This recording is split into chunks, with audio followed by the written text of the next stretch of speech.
What if I told you that one of the richest men in history, a genius investor, had a set of secrets he used not to make you rich, but to highlight why most people stay poor? Charlie Munger, Warren Buffett's silent partner, wasn't just an investor. He was a master of reality. He spent a lifetime gathering not just secrets to success, but a blueprint for avoiding failure. The financial world wants you to believe wealth is complicated, that it's about hot stock tips and frantic trading. Munger knew the opposite was true. He believed wealth was simple, but we as humans are programmed to make it hard. The secrets he lived by are the very rules most people break every single day, keeping them stuck in a cycle of financial struggle. These aren't secrets he actively hid to hurt you, but they are secrets the system hopes you never learn. Because if you did, the game would change forever. Today, we're pulling back the curtain on all 30 of them.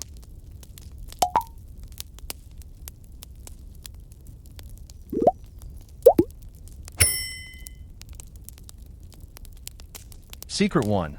The art of thinking backwards. All right, let's dive right into the first secret, and it's a mind-bender.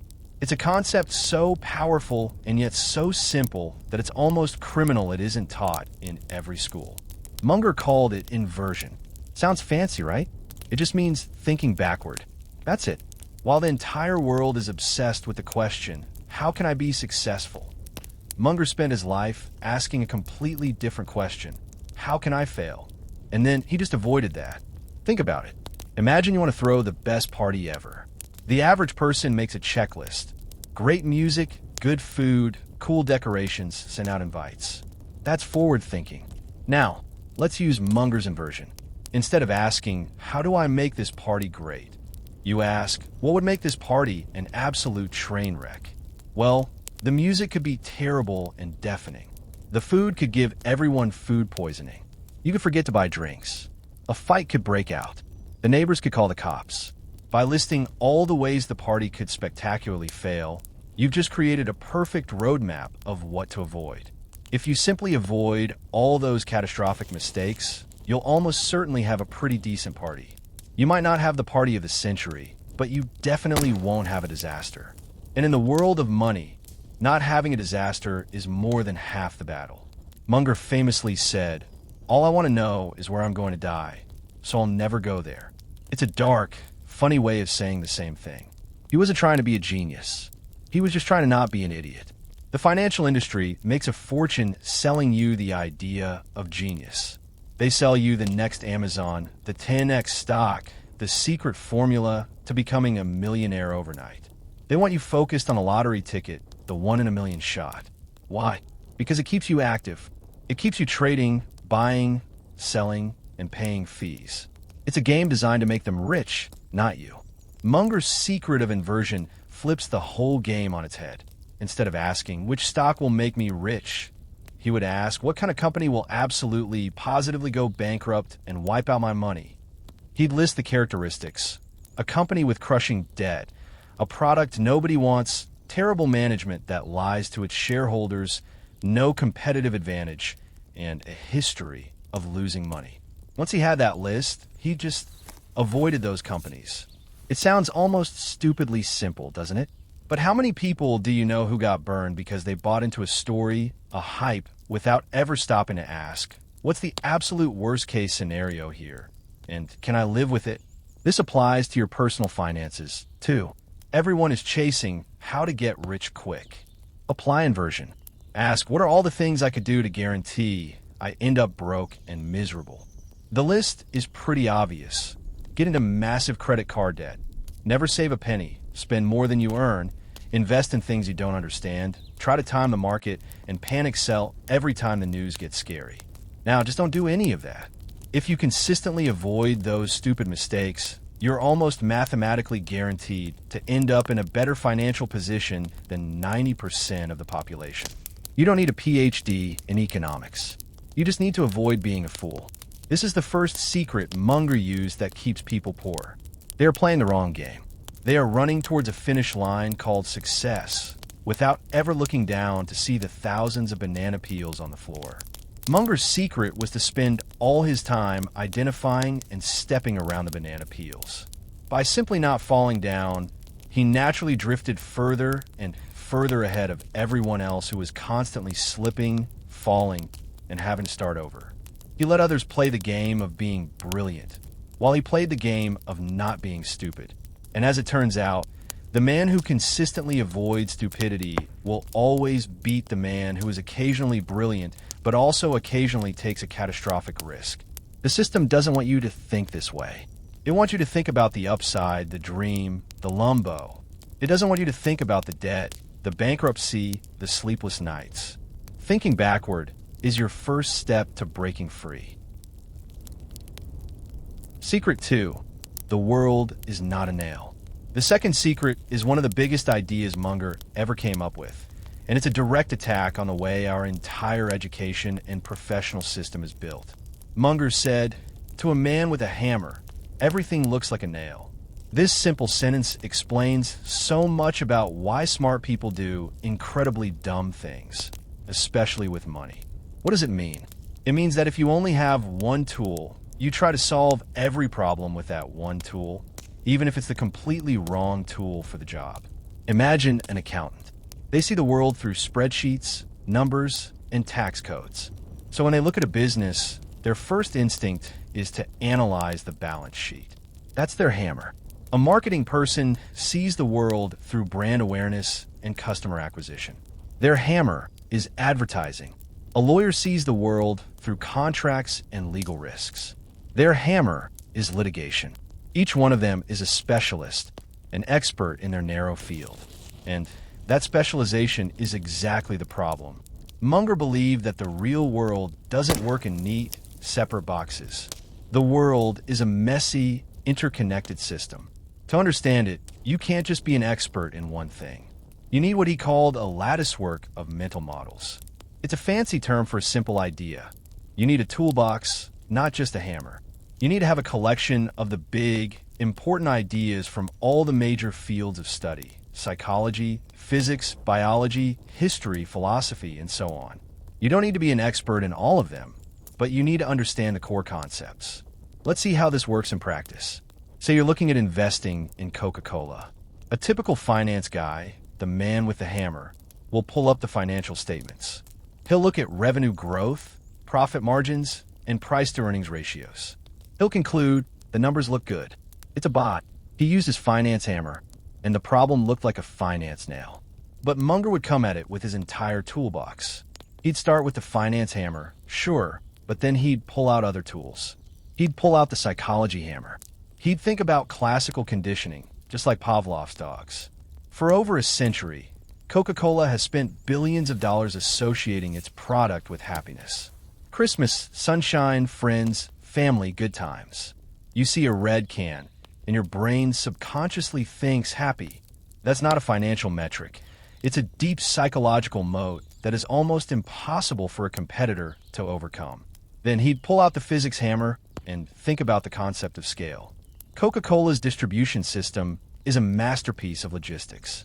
They have achieved a massive scale where it costs them fractions of a penny to produce and ship a can of Coke anywhere in the world. It's physically impossible for a new startup to compete with that kind of efficiency. Their scale gives them a huge cost advantage. Then he'd pull out the biology hammer and think about evolution. A product needs to adapt to survive. Coca-Cola has constantly evolved, creating Diet Coke, Coke Zero, and buying up other beverage companies to adapt to changing consumer tastes. It's survival of the fittest in the corporate jungle. By looking at Coca-Cola through the lenses of finance, psychology, physics, and biology, Munger gets a complete, multidimensional picture of the business. The finance guy only saw a one-dimensional snapshot. Who do you think is going to make a better investment decision? This is a secret that keeps people poor, because the whole system is designed to turn you into a man with a hammer. From a young age, you're told to specialize. Pick a major. Pick a career. Become an expert in one tiny little sliver of the world. This makes you a useful cog in the economic machine, but it makes you a terrible thinker. People who only understand their own little field are easily fooled. They can't see the bigger picture. When the dot-com bubble was happening, the tech guys, men with technology hammers, saw endless growth. The finance guys men with valuation hammers, saw a new paradigm where profits didn't matter. They were all looking at the situation with their one favorite tool. Munger, with his lattice work, looked at it through the lens of history and saw the tulip mania in 1637. He looked at it through the lens of psychology and saw mass hysteria and social proof, where everyone buys just because everyone else is buying. He saw a bubble, plain and simple, because he had more tools in his toolbox. He and Buffett famously refused to invest, and they were mocked for being old and out of touch. Then the bubble burst, and they looked like geniuses. But it wasn't genius. It was just better thinking. The system doesn't teach you this. Business schools don't have a class called Connecting Big Ideas from Different Fields. They have Finance 101, Marketing 101, Management 101. They break the world into pieces. Munger's secret was to put it all back together. Building your own latticework of mental models is hard work. It requires you to be curious, to read outside your own field, to constantly be learning. Most people won't do it. It's easier to just stick with your one hammer. And that, right there, is a huge reason why they stay stuck. They're trying to solve a complex, multi-dimensional problem, building wealth with a single inadequate tool. Secret 3. The immense power of doing absolutely nothing. Here comes a secret that feels completely wrong. It goes against every instinct you have, and it's the polar opposite of what every financial news channel and stock-picking guru tells you to do. The secret is this. The most profitable thing you can do in investing is often absolutely nothing. Munger and Buffett called it inactivity, striking us as intelligent behavior. They were masters of sitting on their hands. Our society glorifies action. Don't just stand there, do something. We are wired to believe that effort equals results. If you want to get fit, you go to the gym and work out. If you want to learn an instrument, you practice every day. So, naturally, when it comes to our money, we think we should be doing something with it. Checking our portfolio every day. Reading market forecasts. Buying the hot stock. Selling the one that's down. We feel like if we're not actively managing our money, we're being lazy and irresponsible. This is a lie. It's a very convenient lie for the financial industry, but it's a lie nonetheless. The financial industry makes money when you do things. They get a commission when you buy, a commission when you sell. Financial advisors often get a fee based on the assets they are managing for you, which creates an incentive for them to look busy. The financial media makes money from your eyeballs and clicks, so they need to create drama and urgency every single day. The market is crashing. This stock is set to explode. You need to sell this now. It's a constant barrage of noise designed to make you act. Munger knew this was a trap. He famously said, "The big money is not in the buying or the selling, but in the waiting." This is perhaps the most important concept in all of investing: compound interest. Einstein supposedly called it the eighth wonder of the world. It's the simple idea of your money making money, and then that money making more money. It's a snowball effect. But for a snowball to get really big, it needs two things: a long hill to roll down and to be left alone. If you keep picking up the snowball, breaking off pieces, and trying to reshape it, it will never grow into a boulder. Let's look at a real-world example. Imagine in 1988, you had the incredible foresight to invest $10,000 into Apple. A great decision. Now, let's say you were an active investor. You watched the stock closely. In the 90s, Apple almost went bankrupt. Steve Jobs was gone. The news was terrible. Every expert was telling you to sell. So you panic and sell. You protect your initial investment, maybe even make a small profit. You feel smart. You did something. Now imagine a different person. They also invested $10,000 in 1988. But then they got busy. They changed jobs, had a family, and basically forgot about their Apple stock for 35 years. They did nothing. Absolutely nothing. The first person, the active one, saved themselves from some short-term pain. The second person, the inactive one, is now a multimillionaire. Their $10,000 would have grown to over $40 million. The person who did nothing, who exerted zero effort, who paid zero attention, dramatically outperformed the person who was constantly tinkering and trying to be clever. This is what Munger understood at a gut level. He He believed in finding a truly wonderful business with a durable competitive advantage and great management, buying it at a fair price. And then, that's it. Just hold it. For years, decades even. Berkshire Hathaway, their company, still owns shares of Coca-Cola and American Express that they bought over 30 years ago. They have made billions upon billions of dollars by simply sitting on their asses.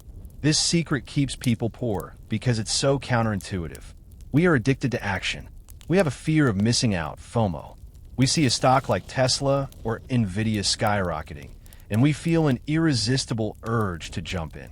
Then we see the market dip, and we feel an overwhelming fear that we need to sell before it goes to zero. We are emotional creatures, and the market is a machine for exploiting those emotions. Every time you trade based on emotion, you're almost certainly transferring wealth from your pocket to someone else's. You buy high in a state of greed, and you sell low in a state of panic. It's a guaranteed recipe for failure. Munger's approach was to remove emotion entirely. He did his homework up front, intensely. He researched a business for months, sometimes years. He had a strict checklist of criteria. But once he made the decision and bought the company, the hard work was over. Now, the waiting began. He called it a latticework of mental models in your head, and then you just patiently wait for the opportunity to use them. You do the work, you find the opportunity, you act, and then you have the discipline to wait. Maybe for years. This requires incredible patience, a quality that is in very short supply today. The world wants everything now. Instant gratification. But wealth isn't built instantly. It's baked slowly over decades. The secret Munger knew was that your portfolio is like a bar of soap. The more you handle it, the smaller it gets. The system wants you to handle it constantly. The secret to winning is to put it down and let it be. Secret 4. The superpower that controls the world. The fourth secret is about understanding the single most powerful force in all of human behavior. It's not love, it's not greed, it's not fear. According to Munger, the most powerful force is incentives. He said, "Show me the incentive, and I will show you the outcome." This idea is so fundamental that once you see it, you can't unsee it. It explains everything from corporate fraud to why your cable company has such terrible customer service. An incentive is simply a reason to do something. We all respond to them. If your boss offers you a bonus for finishing a project early, you're more likely to stay late. That's a positive incentive. If you get a speeding ticket, you're more likely to drive slower in the future. That's a negative incentive. These are simple examples, but incentives are working everywhere, in much more subtle and powerful ways. Munger believed that if you don't understand the incentives behind a decision, you will be constantly surprised and confused by the world. You'll think people are crazy or evil, when in reality, they're just rationally responding to the incentives in front of them. Let's take a classic business story that Munger loved to tell. It's about FedEx. In the early days, FedEx had a huge problem. They couldn't get their packages sorted and on the planes in time at their central hub in Memphis. They operated a night shift, and the packages had to be sorted and loaded before morning. The company was losing a fortune because of delays. They tried everything. They hired more people. They yelled at the managers. They implemented new procedures. Nothing worked. The night shift would drag on until late in the morning. Finally, someone had a brilliant idea. They looked at the incentive structure. The workers were being paid by the hour. So what was their incentive? To work more hours. There was no reward for finishing early. In fact, finishing early meant they got paid less. The system was incentivizing them to be slow. So they changed the incentive. They told the workers, "You will be paid for a full 8-hour shift, no matter what. As soon as all the planes for the night are loaded, you can go home." What do you think happened? The planes started getting loaded in just a few hours. The night shift, which used to drag on for 8, 9, 10 hours, was suddenly done by 3 a.m. The problem wasn't that the workers were lazy or stupid. The problem was that the incentives were all wrong. Once the incentive was aligned with the goal, get the planes loaded fast, the problem solved itself almost overnight. This is a secret that keeps people poor because they constantly fail to see the incentives behind the financial products and advice they're given. Take a financial advisor who is paid a commission for selling you a certain mutual fund. What is his incentive? Is it to find the absolute best fund for you? Or is it to sell you the fund that pays him the highest commission? The answer is obvious. The system is incentivizing him to act in his best interest, not necessarily yours. He's not a bad person. He's just responding to the incentive. Think about a corporate CEO. Many CEOs have their bonuses tied to the company's short-term stock price. What does this incentivize? It incentivizes them to do things that will boost the stock price right now, even if those things are bad for the company in the long run. They might cut funding for research and development, lay off valuable employees, or take on risky debt to buy back stock. These actions make the quarterly earnings look good and push the stock up, so the CEO gets his multi-million-dollar bonus. But 5 years later, the company might be a shell of its former self because it stopped innovating. If you invest in that company without understanding the CEO's incentives, you're going to get burned. Munger used this secret as a weapon. Before he invested in any company, he would obsessively study its incentive structures. How was the management paid? Are they rewarded for long-term value creation or for short-term stock pumps? He wanted to find companies where the incentives of the management were perfectly aligned with the incentives of the shareholders like him. For example, he loved companies where the CEO owned a huge amount of the company's stock that they had bought with their own money. That CEO is going to think like an owner, not a hired hand. Their incentive is to make the entire company more valuable over the next 20 years, not just to hit a quarterly target. This applies to your own life, too. If you keep a pile of junk food on your kitchen counter, you are incentivizing yourself to eat poorly. If you automate a savings transfer from your checking account to your investment account the day you get paid, you are incentivizing yourself to save. You can design your own life and your own finances by putting the right incentives in place. Most people go through life blind to this superpower. They trust the system. They trust the advice they're given without asking. What's in it for the person telling me this? They invest in companies without understanding what really drives the decisions of the people in charge. They are playing a game where they don't even know the most important rule. Munger's secret was simple. Always figure out the incentives. It's the closest thing to a crystal ball you will ever find. Secret 5. The easiest way to be a genius. This next secret is about the power of saying 2 simple words. I don't know. In a world that rewards people for having an opinion on everything, Munger built his fortune on the foundation of knowing his own ignorance. He called this concept the circle of competence. It's one of the most intellectually honest and financially powerful ideas ever conceived. Imagine a big circle. Inside that circle is everything you truly understand, deeply and thoroughly. For a heart surgeon, the circulatory system is inside their circle. For a master plumber, the workings of a water heater are inside their circle. Outside of that circle is everything else in the universe. Munger's rule was brutally simple. Only operate inside your circle. For anything outside of it, you either take the time to learn enough to bring it inside your circle, or you say, I don't know, and move on. This sounds like common sense, but it's amazing how rarely people practice it, especially in investing. We all have a friend who's a dentist, but suddenly becomes an expert on biotech stocks after reading one article online. We see people who have worked in retail their whole lives suddenly betting their life savings on the future of cryptocurrency. They are operating way outside their circle of competence, and they are gambling, not investing. Munger and Buffett were famous for this. During the late 1990s, at the peak of the dot-com bubble, everyone was making a killing on tech stocks. Companies with no profits and no real business plan were doubling in value overnight. And what were Buffett and Munger buying? Things like furniture stores and insurance companies. They were publicly ridiculed. Pundits on TV called them dinosaurs who had lost their touch. They didn't understand the new economy. A journalist once asked Buffett why he wasn't investing in all these hot tech stocks. His answer was simple and profound. He said, "We have no idea what those companies will look like in 10 years. It's outside our circle of competence." He wasn't saying the companies were bad. He was just saying he didn't understand them well enough to make a confident prediction about their future. He had the humility to say, I don't know. And then the bubble burst. Those hot tech stocks collapsed. Many went to zero. People lost trillions of dollars. And Buffett and Munger, with their boring old companies, just kept chugging along. Their discipline to stay within their circle didn't just save them from the crash.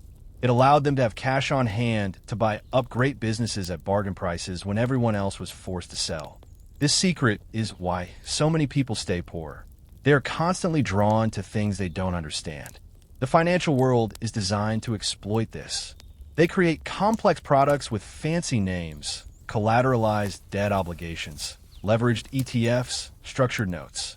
These things are intentionally confusing. They are sold with a story of high returns, but they are often just ways for the bank to make huge fees while offloading risk onto you. Because it's outside your circle of competence, you can't properly evaluate the risks. You just have to trust the salesman. And as we learned from The Secret about incentives, that's a very dangerous position to be in. The size of your circle is not what's important. Munger often said, it's not how big the circle is. What's important is knowing the perimeter. Knowing the edge of your own knowledge is a form of intelligence. A very valuable form. It's okay if your circle is small. Your circle might be the industry you've worked in for 20 years. Maybe you're a teacher and you deeply understand the education business. Maybe you're a farmer and you understand agricultural commodities. Great. You have a massive edge over Wall Street analysts in that specific area. Use it. Invest there. Munger's process was to patiently wait for an investment opportunity to appear inside his circle of competence. He didn't chase after things. He didn't feel the need to have an opinion on every stock. Most of the time, his answer was pass. He might analyze 100 companies and buy only one, or none. This requires a level of patience and discipline that most people simply don't have. The desire to be where the action is, the fear of missing out, is too strong. So, how do you define your circle? Be honest with yourself. Could you explain this business or investment to a 10-year-old? Could you confidently list the top 3 things that could go wrong with it? Could you explain how it makes money and what its competitive advantages are? If the answer is no, it's outside your circle. It's that simple. The world wants you to be a jack of all trades, a master of none. It wants you to have an opinion on politics, sports, the economy, and the latest tech trend. Munger's secret was to be a master of a few things and to be acutely aware of the vast ocean of his own ignorance. By refusing to play in games he didn't understand, he avoided the catastrophic mistakes that wipe people out. In the long run, avoiding the big losses is far more important than picking the big winners. Staying within your circle of competence is the surest way to do just that. Secret 6, your brain is lying to you. All right, let's get into a secret that is deeply uncomfortable. It's the fact that the tool you rely on for every single decision in your life, your own brain, is fundamentally flawed. It's not a perfect computer. It's a buggy piece of software that comes pre-installed with dozens of glitches, and these glitches are constantly making you do stupid things with your money. Munger spent more time thinking about these glitches than perhaps any other topic. He called it the psychology of human misjudgment. He believed that traditional economics was a joke because it was built on the idea that humans are rational actors who always make logical decisions to get the best outcome. Munger would laugh at this. He knew from observation that humans are walking, talking bundles of irrationality. We are driven by ancient, subconscious biases that were useful for surviving on the savannah, but are disastrous in a modern stock market. Let's look at just a few of these glitches. First, there's social proof, or the herd instinct. This is the tendency to think something is the right thing to do just because a lot of other people are doing it. In the wild, if you saw 100 people suddenly start running in one direction, it would be a very good idea for you to start running too, without asking questions. It probably meant a lion was coming. But in the financial world, this same instinct is catastrophic. When you see a stock like GameStop or a cryptocurrency like Dogecoin going crazy, and everyone on social media is bragging about how much money they're making, your brain's social proof trigger goes haywire. It screams, everyone else is doing it. I have to get in or I'll be left behind. This is what creates bubbles. and bubbles always pop. Munger knew that the moment an investment becomes the main topic of conversation at a cocktail party, it's probably time to sell, not buy. Then there's the authority bias. We are hardwired to obey authority figures. This is why con artists wear nice suits or invent impressive-sounding credentials. The financial world is built on this. An expert in a suit comes on a news channel and confidently predicts that a certain stock is going to the moon. Our brain, because of the authority bias, automatically gives his opinion more weight than it deserves. We don't stop to ask, what are his incentives? Is he paid to say this? What's his track record? We just think, well, he's an expert on TV. He must know what he's talking about. Munger was famously skeptical of experts and authority figures. He trusted his own research and his own thinking above all else. Here's another one, the liking/loving tendency. We're more likely to agree with and do things for people we like. This is why the best salespeople are so friendly and charming. It's also why you should never, ever take a stock tip from a friend or family member you like. Your affection for them will cloud your judgment. You'll be biased to believe the investment is a good idea, not because of the facts, but because you like the person who told you about it. This is also why people fall in love with companies. They love Apple products, so they think Apple stock must always be a great buy, regardless of the price. Munger taught that you have to evaluate a business coldly and rationally, completely separate from your feelings about its products or its charismatic CEO. Munger had a list of over 20 of these psychological biases that he kept in his head. Before making any big decision, he would run through the checklist, almost like a pilot before takeoff. Am I only doing this because of social proof? Is my judgment being clouded by the authority of the person who recommended this? Am I falling for this because I like the company's story? This is a level of mental discipline that is almost superhuman. This is a secret that keeps people poor because the entire financial marketing machine is a weapon designed to push these psychological buttons. They use social proof by showing you testimonials of happy customers. They use authority bias by getting celebrities to endorse their products. They use the scarcity principle by telling you it's a limited time opportunity to create a false sense of urgency. They are playing your brain like a fiddle. If you don't know the glitches in your own software, you're completely defenseless against them. You will be manipulated into buying high, selling low, and taking foolish risks, all while thinking you're making rational decisions. Munger's secret wasn't that he was smarter than everyone else. It was that he knew he wasn't. He knew his brain had the same flaws as everyone else's, so he built a system, a checklist, to protect himself from his own worst instincts. Secret 7. Become a professional killer of your own ideas. This secret is about developing a habit that feels completely unnatural. It's about becoming a cold-blooded murderer of your most beloved possessions, your own ideas. Munger believed that the most dangerous thing for an investor was falling in love with an idea. He understood that the human ego is a powerful and destructive force, and the only way to succeed was to wage a constant war against it. He was a huge admirer of Charles Darwin. Darwin wasn't just brilliant, he was intellectually honest. Darwin knew that the human mind has a terrible flaw. The moment we form a hypothesis, a belief, we start to look for evidence that confirms it. We subconsciously filter out or dismiss anything that contradicts what we already believe. This is called confirmation bias, and it's one of the most powerful psychological glitches we have. To fight this, Darwin developed a special habit. Whenever he came across a piece of data or an observation that contradicted his theory of evolution, he would write it down within 30 minutes. He knew that if he didn't, his mind would conveniently forget it or explain it away.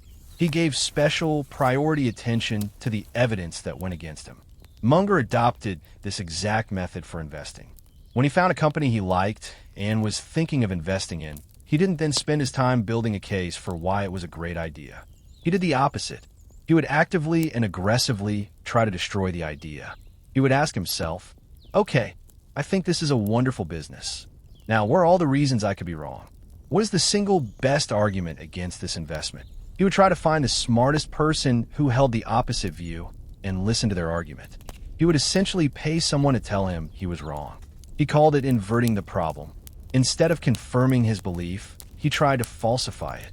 Think about how different this is from what most people do. The average person gets a stock tip.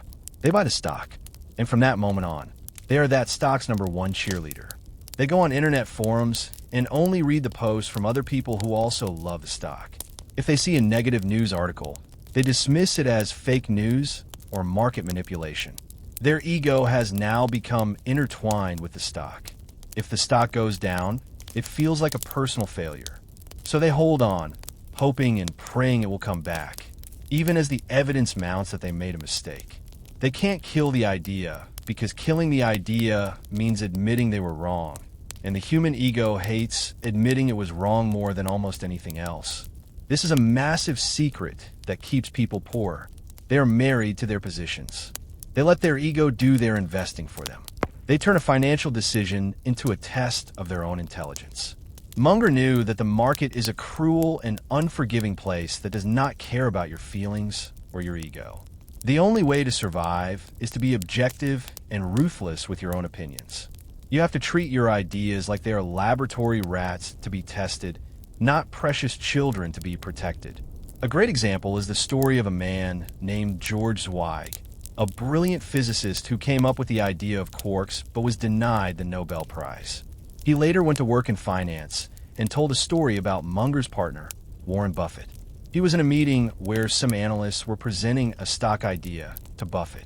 After they finished their passionate pitch, Buffett looked at them and said, "Okay, I'm going to give you a challenge. I will sell you my entire position in this other company, and you can sell it short. I'll even finance you.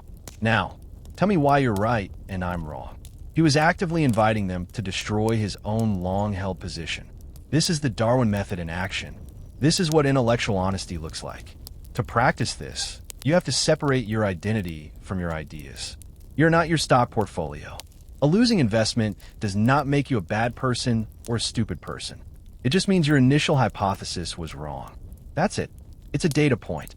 The professional thing to do is to acknowledge the new data, kill the old idea, and move on. The amateur thing to do is to hold on, let your ego get bruised, and let a small loss turn into a catastrophic one. Munger's secret was this. The ability to destroy your own ideas is one of the most valuable skills you can have. It's the ultimate defense against confirmation bias and the destructive power of your own ego. The system wants you to get emotionally attached. It wants you to become a cheerleader for your stocks. Because when you're emotional, you're predictable. And when you're predictable, you're profitable for them. Secret 8. The incredible value of the too hard pile.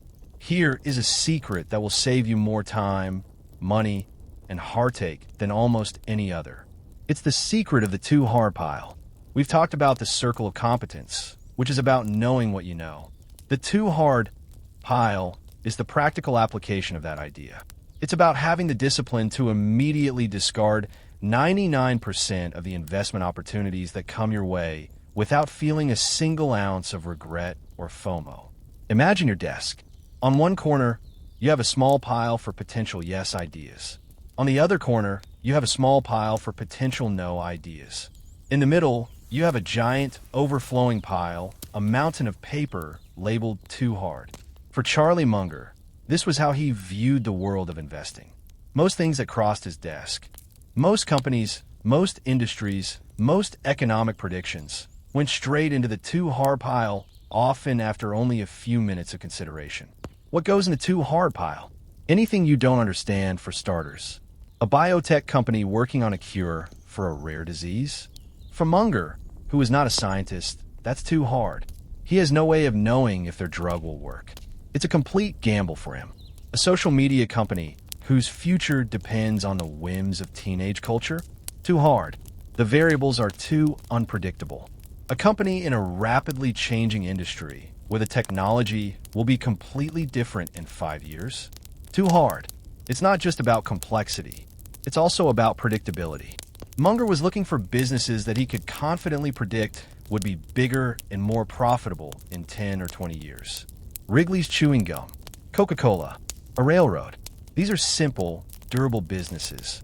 Their future is not perfectly predictable, of course, but it's within a range of probabilities you can work with. The future of a cutting-edge software company, on the other hand, is almost impossible to guess. So into the too hard pile it goes. This is a secret that keeps people poor because they do the exact opposite. They are drawn to the too hard pile. The too hard pile is where all the exciting stories are.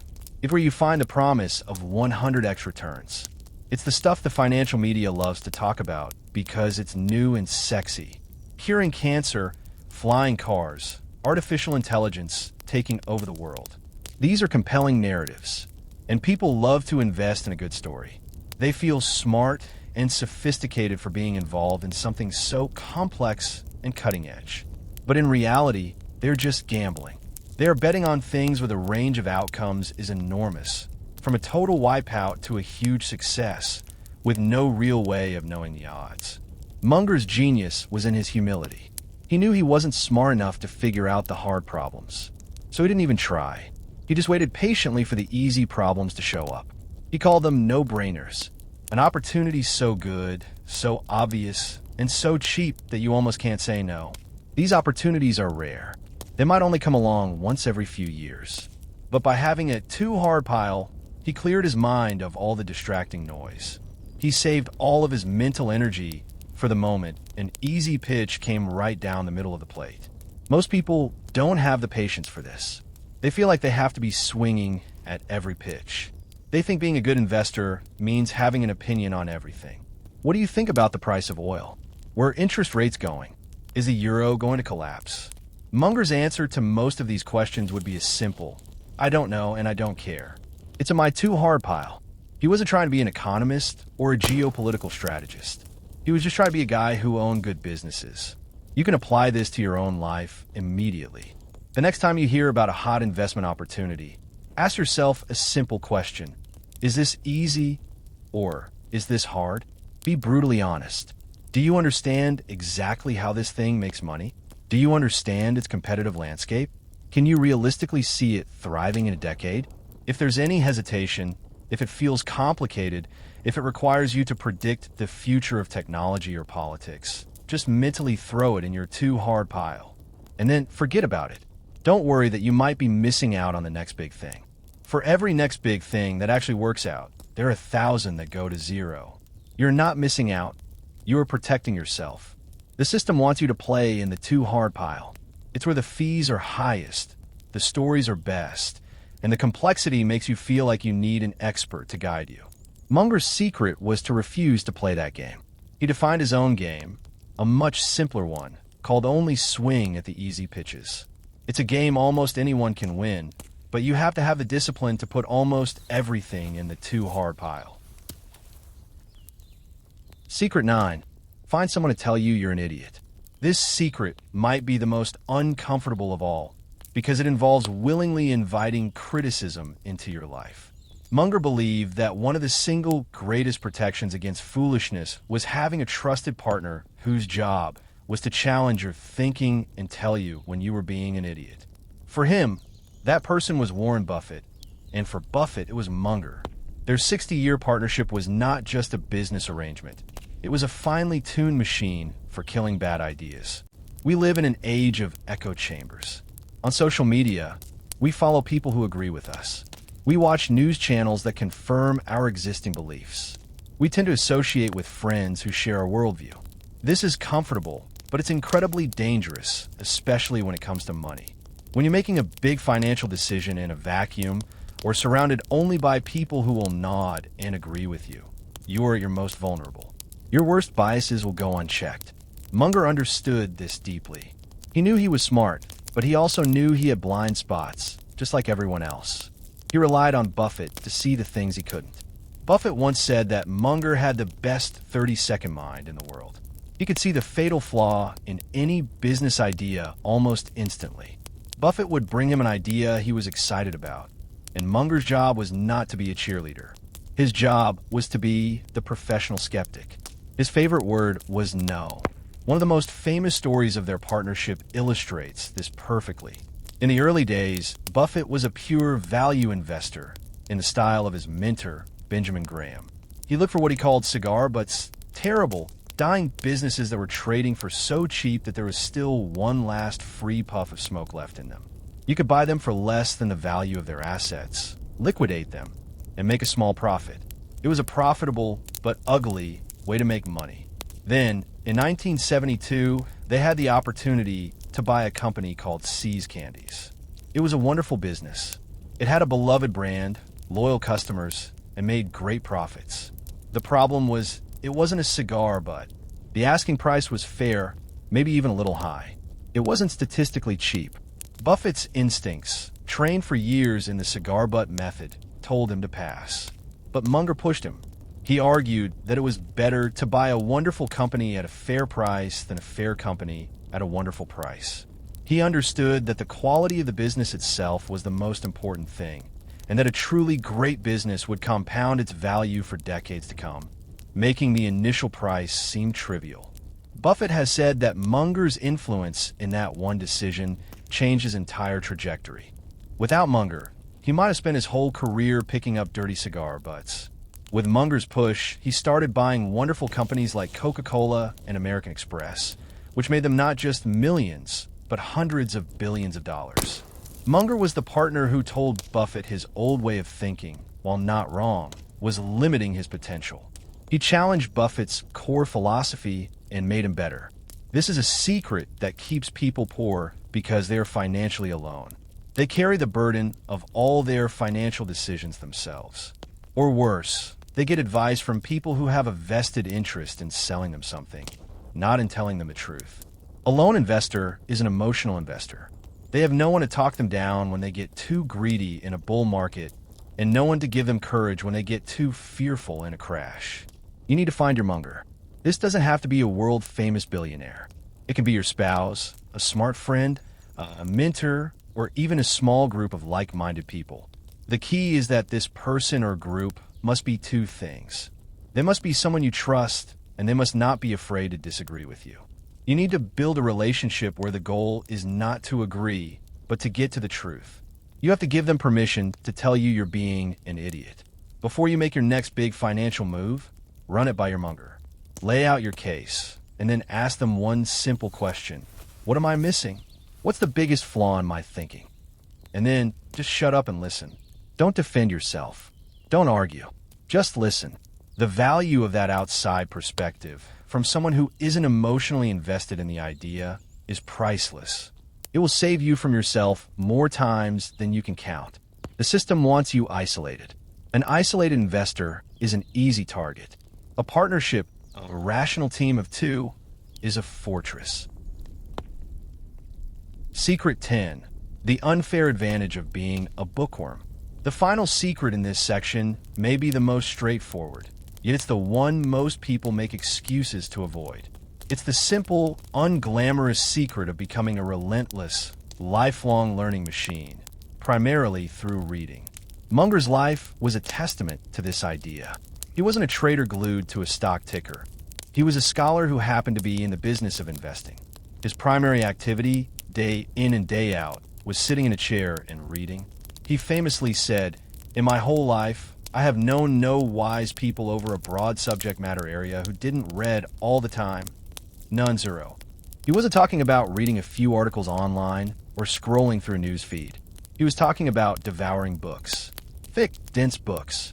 Books on history, psychology, science, philosophy, and biography. He believed that wisdom wasn't found in a single place, but was pieced together from the big ideas of every major discipline. Reading was how he collected the mental models for his lattice work. Why is this such a powerful secret? Because reading gives you an incredible advantage in a world full of people who don't read. Most people get their information from television news, social media, or conversations with friends. This is surface-level information. It's often biased, designed to be entertaining rather than accurate, and has the shelf life of a carton of milk. Books, on the other hand, are where you find deep knowledge. A good book represents years, sometimes a lifetime, of an author's research and thinking condensed into a few hundred pages that you can absorb in a few hours. It's the most incredible bargain in the world. For the price of a couple of coffees, You can literally download a lifetime of wisdom into your own brain. Munger used reading to understand the world's patterns. By reading history, he saw how bubbles, manias, and crashes have repeated themselves over and over again. So when he saw the dot-com bubble, it looked familiar. He had seen the pattern before in his books. By reading biographies of great business leaders and catastrophic failures, he learned what character traits lead to success and which ones lead to ruin. He used this to judge the management of the companies he was thinking of buying. By reading psychology, as we've discussed, he learned how to protect himself from his own irrational instincts. This is a secret that keeps people poor because they're in a state of chronic distraction.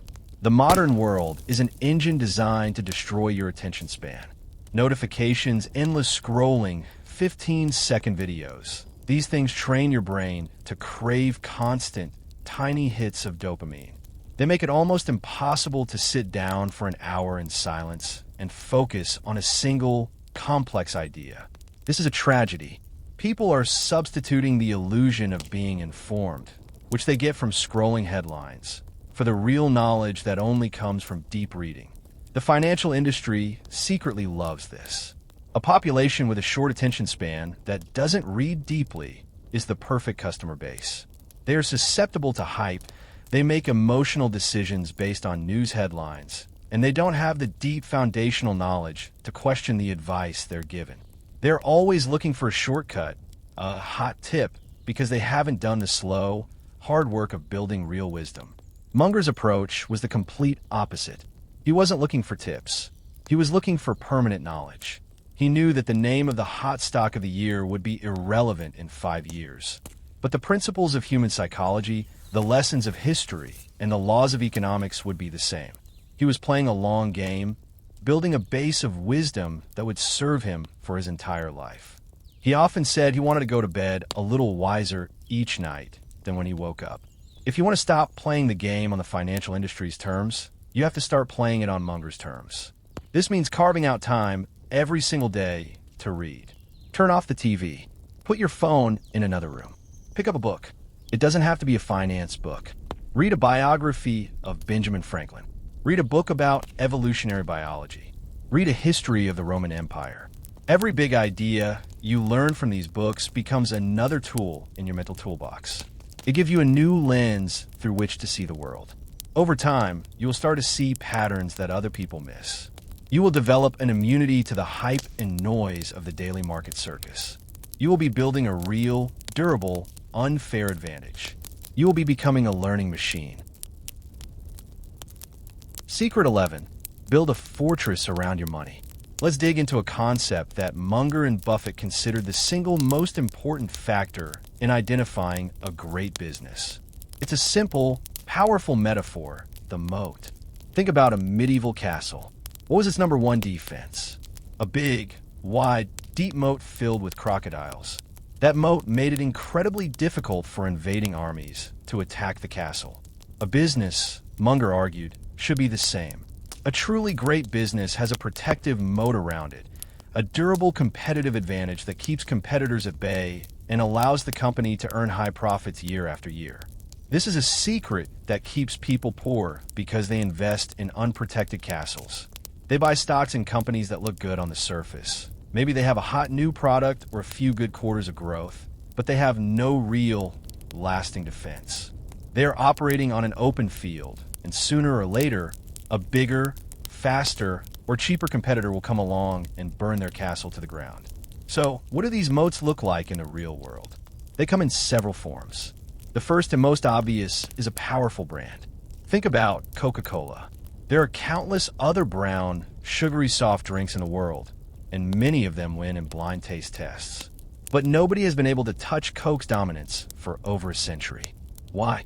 Because the name Coca-Cola is burned into the brains of billions of people. It's associated with happiness, tradition, and reliability. That brand is a massive moat. A new soda company could have a better tasting product, but they can't buy the 100 years of memories and advertising that Coke has built. Munger knew that a powerful brand in the mind of the consumer is one of the strongest fortresses a business can have. Another type of moat is a switching cost. This is when it's a real pain in the neck for a customer to switch from your product to a competitor's. Think about the bank where you have your main checking account. You probably have direct deposits set up, automatic bill payments, and you know how to use their mobile app. Could you switch to another bank that offers a slightly better interest rate? Sure, but you'd have to change all your automatic payments, get a new debit card, learn a new app. It's a huge hassle. That hassle is a switching cost, and it's a moat for your bank. They don't have to be the absolute best. They just have to be good enough that it's not worth the effort to leave. Munger loved businesses with high switching costs because they create wonderfully sticky, predictable revenue streams. Then there's the network effect. This is a powerful moat that has become even more important in the digital age. A network effect happens when a product or service becomes more valuable as more people use it. Think about Facebook or YouTube. The reason you use them is because everyone else is on them. Your friends are on Facebook, so you have to be. All the best creators are on YouTube, so that's where you go to watch videos. A new social media startup could have a better design and more features, but it's useless without any users. The massive, existing network of users is a nearly impenetrable moat that protects the dominant player. Finally, there's a cost advantage. This is when a company can produce its product or provide its service cheaper than anyone else. Walmart is a classic example. Because of their immense scale, they can negotiate brutally hard with suppliers and get the lowest possible prices. They then pass those savings on to customers, which makes it almost impossible for a smaller, local store to compete. Their low costs are a huge moat. Munger's secret was to become a connoisseur of moats. He wasn't interested in a company's story or its recent stock performance. He was obsessed with one question: what is the competitive advantage here, and how durable is it? He was looking for those castles with wide, deep moats. Most people don't think this way. They chase growth. They hear about a company that's growing at 50% a year, and they jump in without ever asking why it's growing or what will stop competitors from coming in and stealing that growth. The system loves this short-term thinking. The financial media pumps up the growth stories because they're exciting. But Munger knew that high growth without a moat is a recipe for disaster.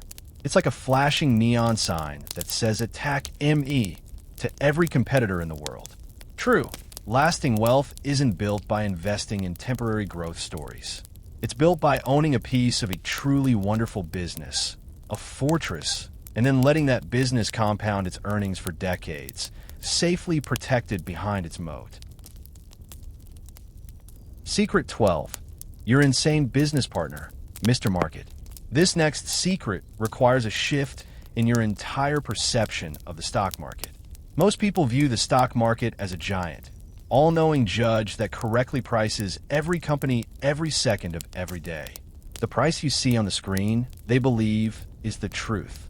Munger knew this was a dangerous illusion. He, like his mentor Ben Graham, saw the market not as a wise judge, but as a manic-depressive business partner. Graham gave this partner a name, Mr. Market. Here's the story. Imagine you own a small piece of a private business, say a local pizza shop. You have a partner in this business named Mr. Market. Every single day, Mr. Market comes to your door and does two things. He tells you what he thinks your share of the pizza shop is worth, and he offers to either buy you out at that price or sell you a share at that same price. The thing about Mr. Market is that he's emotionally unstable.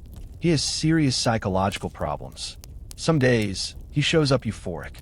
He's read some great news about pizza consumption, and he's convinced your little shop is going to be the next global empire. On these days, he offers you a ridiculously high price for your share. A price so high it bears no relation to the actual amount of pizza the shop is selling. Other days, he shows up in a deep, dark depression. He's heard a rumor that people are going on low-carb diets, and he's convinced the entire pizza industry is doomed. On these days, he's terrified, and he offers to sell you his share for pennies on the dollar, a price far below what the shop is actually worth as a profitable, ongoing business. Now, what should you do with a business partner like this? The secret Munger knew is that you should treat him as a servant, not a guide. You should never, ever let his mood influence your own assessment of the pizza shop. You know the business. You know how many customers come in. You know what the profits are. You have a clear idea in your own head of what the business is actually worth. If he shows up screaming a ridiculously high price, you don't think, wow, Mr. Market must be right. I'm suddenly much richer. You think this guy's insane. Maybe I should take advantage of his good mood and sell my share to him for this crazy price. If he shows up crying and offering you a stupidly low price, you don't think, oh no, Mr. Market is right. The business must be failing. You think, this poor guy is panicking. This is a wonderful opportunity for me to buy his share and increase my ownership of this great business at a bargain price. And on most days, when his price is neither ridiculously high nor stupidly low, you just ignore him. You smile, close the door, and go about your business, letting him rant and rave on your doorstep. This is a secret that keeps people poor because they do the exact opposite. They believe Mr. Market is a teacher. They think his daily price quotes are a report card on their investments. When the stock market goes up, Mr. Market is euphoric. They feel smart and greedy, and they rush to buy more, usually at the highest prices. When the stock market goes down, Mr. Market is depressed. They feel stupid and scared, and they panic sell, usually at the lowest prices. They are letting a lunatic dictate their financial future. The financial news media is Mr. Market's megaphone. They take his daily mood swings and blast them out to the world with flashing red arrows and urgent breaking news banners. They exist to amplify his mania and his depression because it creates action and gets clicks. They want you to think Mr. Market's daily opinion matters. Munger knew it was almost entirely noise. His secret was to have an unshakable sense of a business's intrinsic value, what it was truly worth, completely independent of its stock price. He did his homework, figured out what a company was worth, and then he would simply wait. He'd wait for Mr. Market to have one of his depressive episodes and offer him a price that was significantly below that intrinsic value. That was his moment to act. The rest of the time, he did nothing. He happily ignored the noise. This emotional detachment, this ability to see the stock market for what it is, a tool to be used, not a master to be obeyed, is a financial superpower. It allows you to be rational when everyone else is losing their minds. And in the world of investing, that is the ultimate advantage. Secret 13, be a detective, not a follower. Here's a secret about how Munger and Buffett got their information, and it has almost nothing to do with reading Wall Street analyst reports or watching financial news. It's a scrappy, old-school idea that's more about being a detective than a financial analyst. The concept was first popularized by a legendary investor named Philip Fisher, and it's called scuttlebutt. It's a funny word that simply means doing your own on-the-ground, investigative research. Think about it this way. When you read a company's annual report or a press release, you're getting the official story. It's information that has been carefully prepared by the company's management and reviewed by its lawyers. It's the story they want you to hear. It might be true, but it's never going to be the whole story. Scuttlebutt is about finding the unofficial story. It's about talking to people who are connected to the business, but have no incentive to paint a rosy picture. So, what does this look like in practice? Let's say you're thinking about investing in a company that makes a specific type of widget. The official reports say their widget is the best and sales are growing. The scuttlebutt approach would be to go out and act like a detective. First, you try to talk to some of the company's customers. Why did they choose this widget over others? What do they like about it? What do they hate about it? Are they planning to buy it again? Then, you try to talk to the company's competitors. What do they think of the widget company? Do they see them as a major threat? What are their weaknesses? You wouldn't stop there. You'd go talk to the company's suppliers. Do they get paid on time? Does the company seem organized? Do they have a lot of returns? And here's the really clever part. You would even try to talk to former employees. Why did they leave? What was the culture like? Was the management honest and competent? By the end of this process, you would have a multi-dimensional, real-world view of the company that is 1,000 times richer and more accurate than the one-dimensional picture painted by the financial statements. Munger and Buffett were masters of this. Before they bought a large stake in American Express back in the 1960s after a scandal, Buffett famously went around to banks, restaurants, and travel agencies, asking them if people were still using their cards and traveler's checks. He was doing scuttlebutt. He was verifying the company's story by talking to people on the front lines. Before they bought a furniture company, they would go visit all of its competitors to see how the stores looked, how the salespeople behaved, and what the customers were saying. This is a secret that keeps people poor because, frankly, it's hard work. It takes time and effort. It's much easier to sit at a computer, look at a stock chart, read a few headlines, and then click the buy button. This is what the system encourages you to do. It wants you to be a passive consumer of information, a speculator in ticker symbols.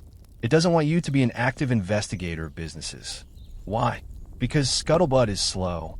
It leads to infrequent decisions. The financial industry makes money from activity, not from you spending 3 months investigating a single company before deciding not to buy it. People today think they're doing research when they're just consuming readily available secondhand information. They're mistaking data for insight. Munger knew that a true informational edge doesn't come from having faster access to the same information everyone else has. It comes from gathering unique information that nobody else has bothered to look for. It comes from asking the dumb-sounding questions. It comes from leaving your office and talking to real people in the real world. This detective work does 2 things. First, it gives you a much deeper understanding of the business and its moat. You'll understand its strengths and weaknesses in a way that numbers on a page could never tell you. Second, and maybe more importantly, it gives you conviction. When a market inevitably panics and Mr. Market is screaming that your company is doomed, you won't be scared. You won't be relying on the opinion of some TV pundit. You will be relying on the dozens of conversations you had with customers, suppliers, and competitors. You will have a bedrock of real-world knowledge that will allow you to remain rational while others are losing their minds. Scuttlebutt is about replacing speculation with investigation. It's about being a business analyst, not a market analyst. Secret 14. The slow path to becoming inevitably rich. This secret is about a force so powerful that it defies human intuition. It's a force that is responsible for virtually all of the great fortunes ever built, including Munger's and Buffett's. And yet, it's a force that most people systematically misunderstand and disrespect. That force is compound interest.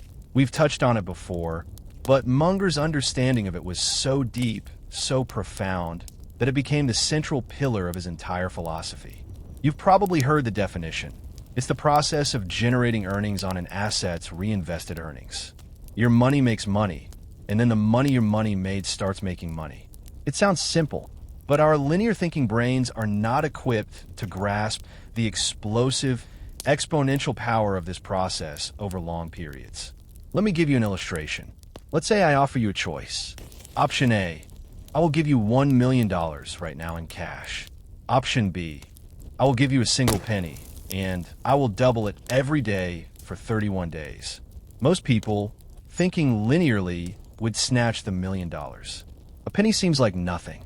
Let's see what happens. After 1 week, day 7, you have 64 cents. You feel pretty foolish. By day 14, you have about $82. Still not looking good. You could have had $1 million. By day 20, you finally have over $5,000. Nice, but still a tiny fraction of $1 million. This is where most people lose patience. The process feels too slow. But then the magic begins. By day 28, you have over $1.3 million. You've finally passed the $1 million offer. But watch what happens in the last 3 days. On day 29, it doubles to $2.7 million. On day 30, it doubles to $5.4 million. And on the final day, day 31, your single penny has become $10.7 million. Notice the most critical part. The amount of money you made on the very last day, $5.3 million, was more than all the money you made in the first 29 days combined. This is the iron law of compounding. It is a backloaded process. The beginning is slow, boring, and feels insignificant. The end is a violent, explosive avalanche of wealth. This is the secret that keeps people poor. They have no patience for the boring part. We live in a world of instant gratification. We want six-pack abs in 6 weeks, and we want to be a millionaire by next year. So when people start investing, they put in a few $1,000s, and after a year, it's grown by a few hundred. It feels pointless. It doesn't feel like it's working. So they give up. They pull their money out and put it into a lottery ticket investment, a speculative stock, a risky crypto coin, hoping to skip the boring part and jump straight to the explosion at the end. They are constantly interrupting the compounding machine. Every time you pull your money out, or trade frantically, or try to time the market, you are resetting the clock back to day one. You are throwing away your single most valuable asset, time. Munger and Buffett are the human embodiment of the magic penny story. If you look at a chart of their wealth, it's almost flat for the first few decades of their career. They were getting rich, but not fabulously so. The vast majority, over 95%, of their net worth was earned after their 60th birthday. They are two of the richest men in the world, not just because they were great investors who earned high rates of return, but because they were great investors who earned pretty good rates of return for an unbelievably long time. They let the snowball roll down the hill for 70 years without picking it up. Munger's secret was his almost religious faith in this process. He didn't need the excitement of day trading or the thrill of a speculative bet. His thrill came from watching the slow, beautiful, inevitable process of compounding work its magic over a lifetime. He knew that if you could just find a handful of great businesses with moats, buy them at reasonable prices, and then sit on them for 50 years, you would almost inevitably become wealthy. It's a simple formula, but it requires a level of patience and long-term thinking that is almost alien in today's world. The system doesn't want you to think in terms of decades. It wants you to think in terms of minutes. Because if you think in minutes, you'll trade. And if you trade, they win. Secret 15. How to avoid being dumb. Our final secret in this section is about a simple tool Munger used to avoid making big mistakes. It's an idea he borrowed not from the world of finance, but from industries like aviation and medicine, where mistakes can have fatal consequences. The tool is a checklist. It sounds almost childishly simple, but Munger believed it was one of the most effective ways to counteract the flaws of the human brain and avoid what he called standard stupidity. Think about an airline pilot. Before every single flight, no matter if it's their first flight or their 10,000th, they go through a written checklist. Check flaps. Check landing gear. Check fuel levels. Why? Is it because the pilot is dumb and can't remember these things? Of course not. It's because the pilot is human. They can get distracted, they can be tired, they can be overconfident. The cockpit is a complex environment, and taking off is a high-stakes moment. The checklist isn't there to teach them how to fly. It's there to save them from making a simple, boneheaded error that they would normally never make. It offloads the responsibility from their fallible memory to a reliable, systematic process. Munger was a huge fan of the surgeon Atul Gawande, who wrote a book called The Checklist Manifesto. Gawande showed how, when hospitals implemented simple checklists for things like surgery, has the patient received antibiotics? Are we operating on the correct body part? The rates of infection and death plummeted. The checklists weren't adding new knowledge. They were just ensuring that the doctors consistently did the basic things they already knew they were supposed to do. Munger applied this exact logic to investing. He knew that making an investment decision was also a high-stakes moment. Your own brain is working against you. The psychological biases we talked about, social proof, authority, confirmation bias, are all swirling around. The emotions of greed and fear are trying to take over. This is the perfect environment to make a standard stupid mistake. So, he advocated for using an investment checklist. What would be on a Munger-style checklist? It would be a list of his core principles, turned into questions you have to answer before you ever hit the buy button. It would look something like this. Understandability. Do I fully understand this business? Is it inside my circle of competence? If no, stop. Moat. Does it have a durable competitive advantage? What protects it from competition? If no, stop. Management. Is the management team honest and capable? Do they think like owners? Check incentives. Value. Is the price I'm paying fair or, better yet, cheap compared to its long-term value? Am I letting Mr. Market's euphoria trick me? Psychology. Am I making this decision for purely rational reasons? Let me run through the checklist of psychological biases. Am I buying this just because everyone else is? Am I falling in love with the story? Inversion. What is the absolute worst-case scenario here? What are all the ways this investment could fail? And have I considered them? This is a secret that keeps people poor because they treat investing like a creative, intuitive process. They go with their gut feeling. They get a hot tip. They make impulsive decisions. This is what the system wants. An impulsive investor is a profitable customer. A systematic, checklist-driven investor is a nightmare for them. Using a checklist is boring. It feels rigid. It slows you down. But that's the whole point. It forces you to pause, to be rational, and to be disciplined. It forces you to do the simple things right every single time. Munger knew that you don't have to be a genius to get rich. You just have to consistently avoid being a fool.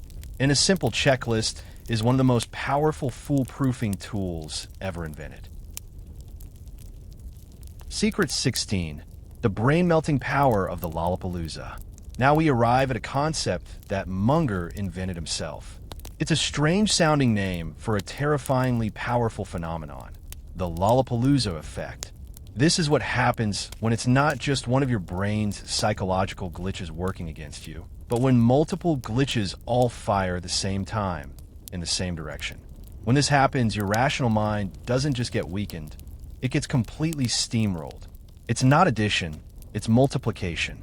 One bias plus another bias plus a third bias doesn't equal 3 units of stupid.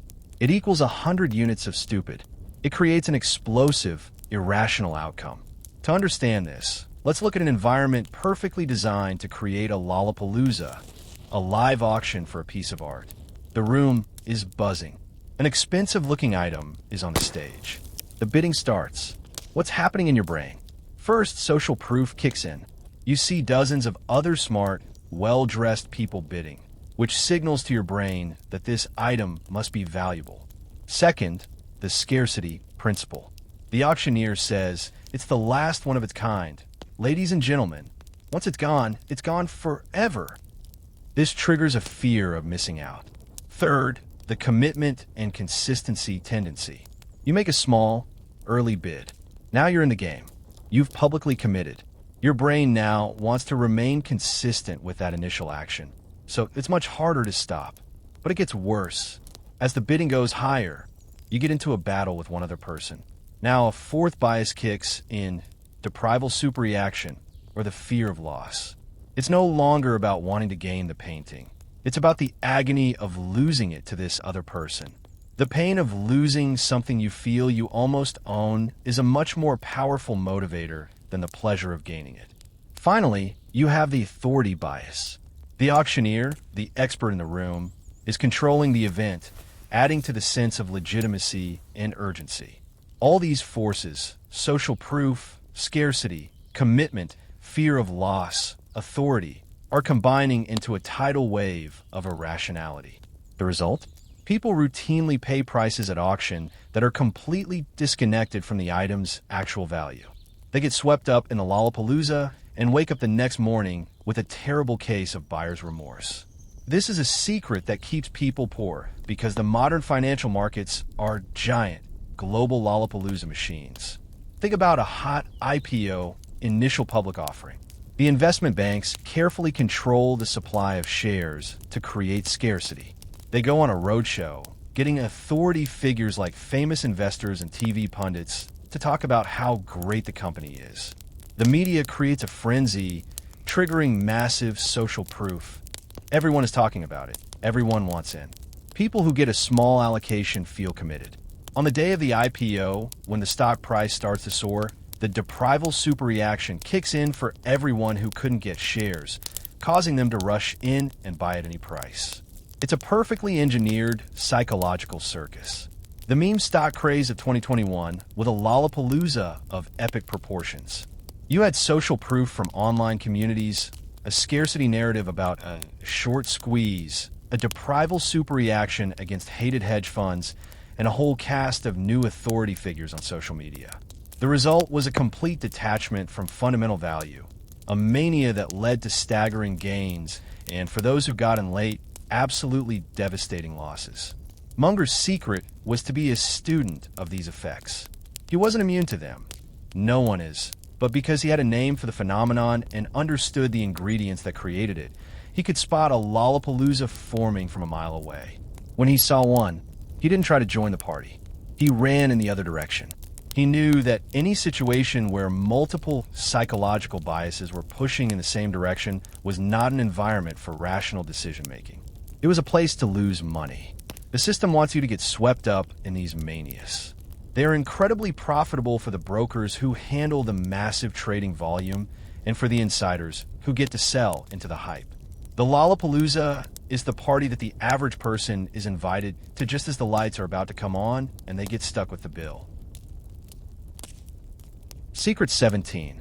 The most important thing to know is the edge of what you don't know. We've already talked about the circle of competence, the idea of only operating where you have a deep understanding. This secret is a more advanced, more profound level of that same idea. It's not just about staying inside your circle. It's about being obsessively, relentlessly focused on defining the exact perimeter of that circle. Munger famously said that the size of the circle is not important. What's critical is knowing precisely where the edge is. This is about deep, honest, and brutal intellectual humility. Think of it like this. Imagine you were the captain of a ship sailing at night near a rocky coastline. Your circle of competence is the area of deep, safe water that you know is free of hazards. The area outside your circle is the rocky, shallow water where you could wreck your ship. A good captain doesn't just vaguely try to stay in the safe part. They spend all their time focused on their charts and their radar, pinpointing the exact location of the rocks.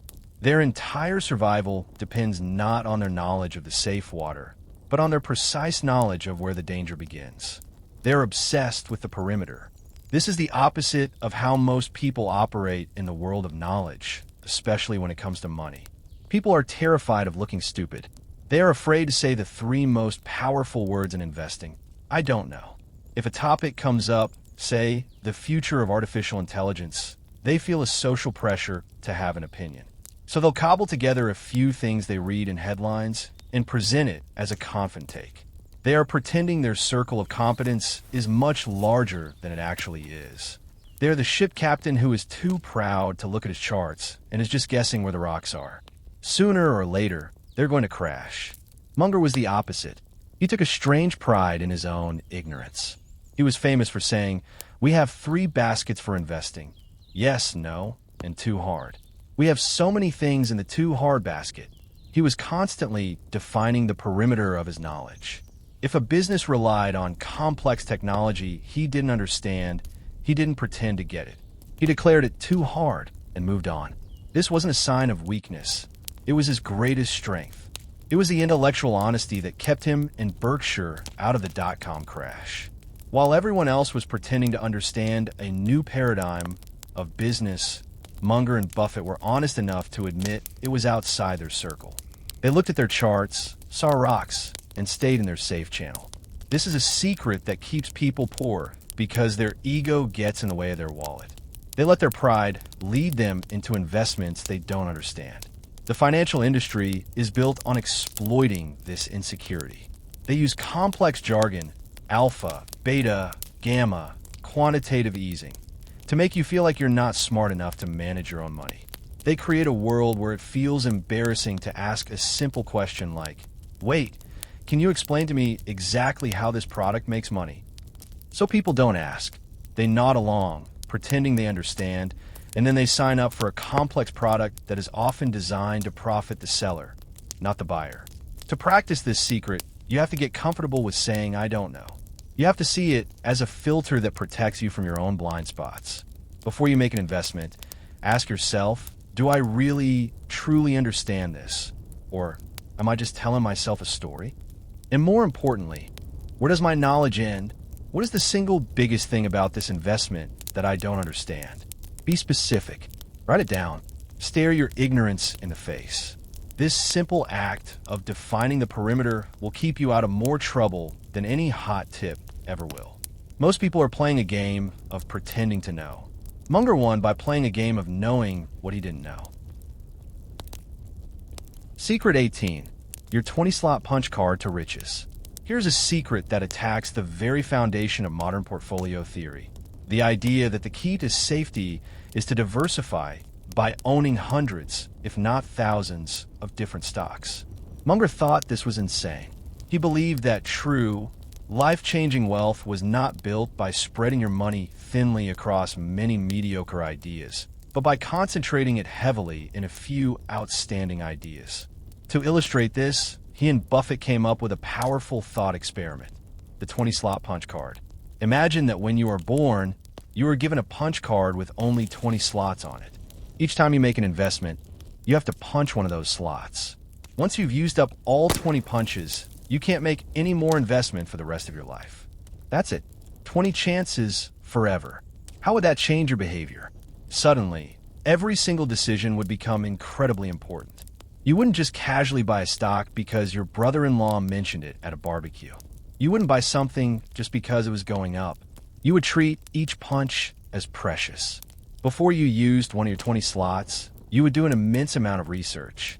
You would think about the business for months, maybe even years. You would make absolutely sure that you understood it inside and out, that it had a durable moat, and that its management was top-notch. You would only use a punch on your absolute highest conviction, no-brainer, A-plus ideas. You would, in short, behave like Munger and Buffett. This is a secret that keeps people poor because they do the opposite. They operate like they have a punch card with infinite slots. They buy a little bit of this, a little bit of that. They own dozens, maybe hundreds of different stocks and funds. They practice what Munger's partner Buffett scathingly calls diversification. The result is that their portfolio is a cluttered collection of their 57th, 89th, and 142nd best ideas. The wonderful performance of their one or two truly great ideas gets completely diluted by the mediocre performance of everything else. They're guaranteed to get an average result. An average, after fees and inflation, is often not enough to build real wealth. This idea is built on the economic concept of opportunity cost.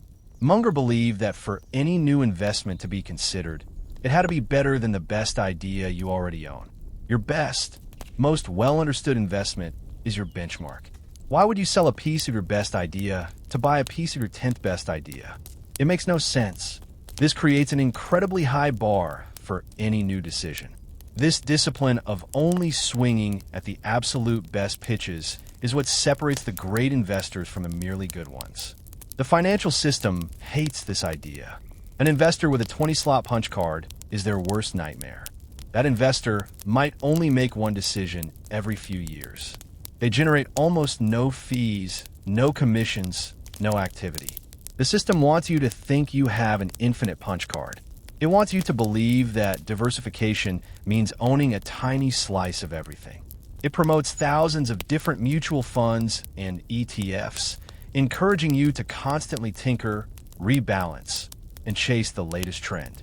It profits from your activity, not your results. Now, this doesn't mean you should go out tomorrow and sell everything to put all your money into one stock. That would be reckless. The 20-slot punch card is a mental model, not a literal instruction. It's about changing your mindset. It's about raising your standards. It's about understanding that a few great decisions are all you need. Munger believed that for the average person, finding just 3 or 4 wonderful, long-term investments over their lifetime would be more than enough to secure their financial future. The secret isn't finding more ideas. It's about having the discipline to wait for the truly exceptional ones, and then betting heavily when they appear. It's the difference between being a collector of stocks and being a curator of a few priceless businesses. Secret 19. The deceptive power of a simple because. This secret dives back into psychology to reveal a subtle but incredibly powerful trick your brain plays on you. A trick that advertisers and financial salespeople exploit every single day. Munger called it the reason-respecting tendency. It's our deep, innate craving for reasons. We are wired to want an explanation for everything. And as it turns out, We are often more persuaded by the presence of a reason than by the quality of that reason. The most famous experiment demonstrating this was done by a Harvard psychologist named Ellen Langer. She had researchers go up to people waiting in line for a photocopier and try to cut in. In the first scenario, the researcher just asked, "Excuse me, I have 5 pages. May I use the Xerox machine?" About 60% of the people let them cut in line. In the second scenario, the researcher gave a real reason. "May I use the Xerox machine because I'm in a rush?" The compliance rate shot up to 94%. That makes sense. It's a legitimate reason. But here's the mind-blowing part. In the third scenario, the researcher gave a completely pointless, circular reason. "May I use the Xerox machine because I have to make some copies?" This reason provides zero new information. Of course you have to make copies. That's what a photocopier is for. Logically, this reason should have no effect. But it did. The compliance rate was 93%, almost identical to when a real reason was given. The conclusion was stunning. People's brains weren't really processing the reason itself. They just heard the word because a mental shortcut kicked in. Reason given, comply. This is a secret that keeps people poor because they're constantly being fed meaningless because to justify financial actions. The entire financial news industry is a because factory. The market went up 1% today. They don't just say that. They say, the market went up 1% today because of optimism about a potential trade deal. The next day, the market goes down 1%. They say, the market went down 1% today because of worries about that same trade deal. These are just stories, simple narratives created after the fact to satisfy our brain's need for a reason. They sound plausible, but they are often wild oversimplifications or pure guesswork. But the real danger is when this is used to sell you something. A stockbroker might say, "You should buy this mutual fund because it has a 5-star rating." That sounds like a great reason. But is it? That 5-star rating is based on past performance, which has zero predictive power for future results. It's a meaningless because. An advisor might say, "We need to sell this stock because it just hit its price target." Why was it the price target? Who said it? What if the business has gotten even better and is now worth more? It's a shallow reason. Munger's secret was to be a ruthless interrogator of the because. He never let a reason pass without cross-examination. When someone gave him a reason, his mind would automatically ask, is that the real, fundamental reason? Or is this just a story? Is this a photocopy machine reason? He was training himself to override that automatic shortcut in his brain and engage his logical mind. He was looking for the deep, underlying causes, not the superficial explanations. You need to become a because skeptic. When you read a financial headline, when you hear a pitch from a salesperson, when you find yourself justifying your own investment decision, stop and analyze the reason. Is it solid? Or is it just there to make you feel comfortable? People stay poor because they are intellectually lazy. They accept the first because they are given because it's easy and it satisfies that mental craving for an explanation. Building wealth requires the discipline to look past the easy answer and find a true one. Secret 20. The companies that eat themselves to make you rich. This last secret in our group is a bit more technical, but it's one of the most powerful and misunderstood engines of wealth creation in the corporate world. Munger was a huge fan of what he called corporate cannibals, companies that intelligently and aggressively buy back their own shares. He understood that when done right, a share buyback is a quiet, tax-efficient, and incredibly effective way to make long-term shareholders much, much richer. Let's break this down with a simple analogy. Imagine you and your friend own a pizza shop together, 50/50ths. The shop makes $100 in profit this year. Your share is $50. Now, instead of paying that profit out to you both, the pizza shop uses its $100 profit to buy back half of your friend's shares. Now, you still own your original shares, but your friend owns half as many. You've gone from owning 50% of the business to owning 2/3 of the business. The next year, the shop makes another $100 in profit. But now, your share isn't $50. It's about $67. Your claim on the company's future earnings has permanently increased. and you didn't have to spend a single extra penny of your own money.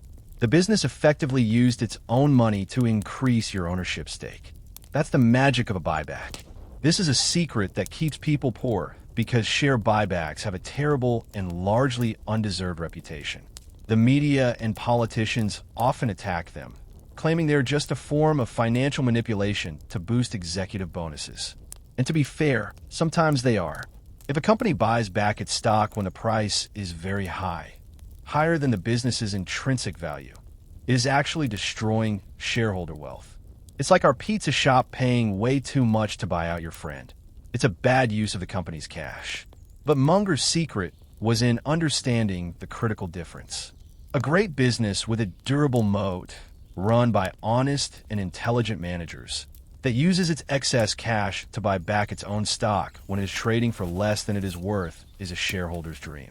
Every share they repurchase makes your remaining shares more valuable. It increases your percentage ownership of the business and your claim on all of its future profits. It's also incredibly tax efficient. If the company paid you that cash as a dividend, you'd have to pay taxes on it immediately. With a buyback, your wealth increases inside the company without you having to pay any taxes until you decide to sell your shares, perhaps decades later. One of the greatest corporate cannibals of all time was a company called Teledyne, run by a genius named Henry Singleton.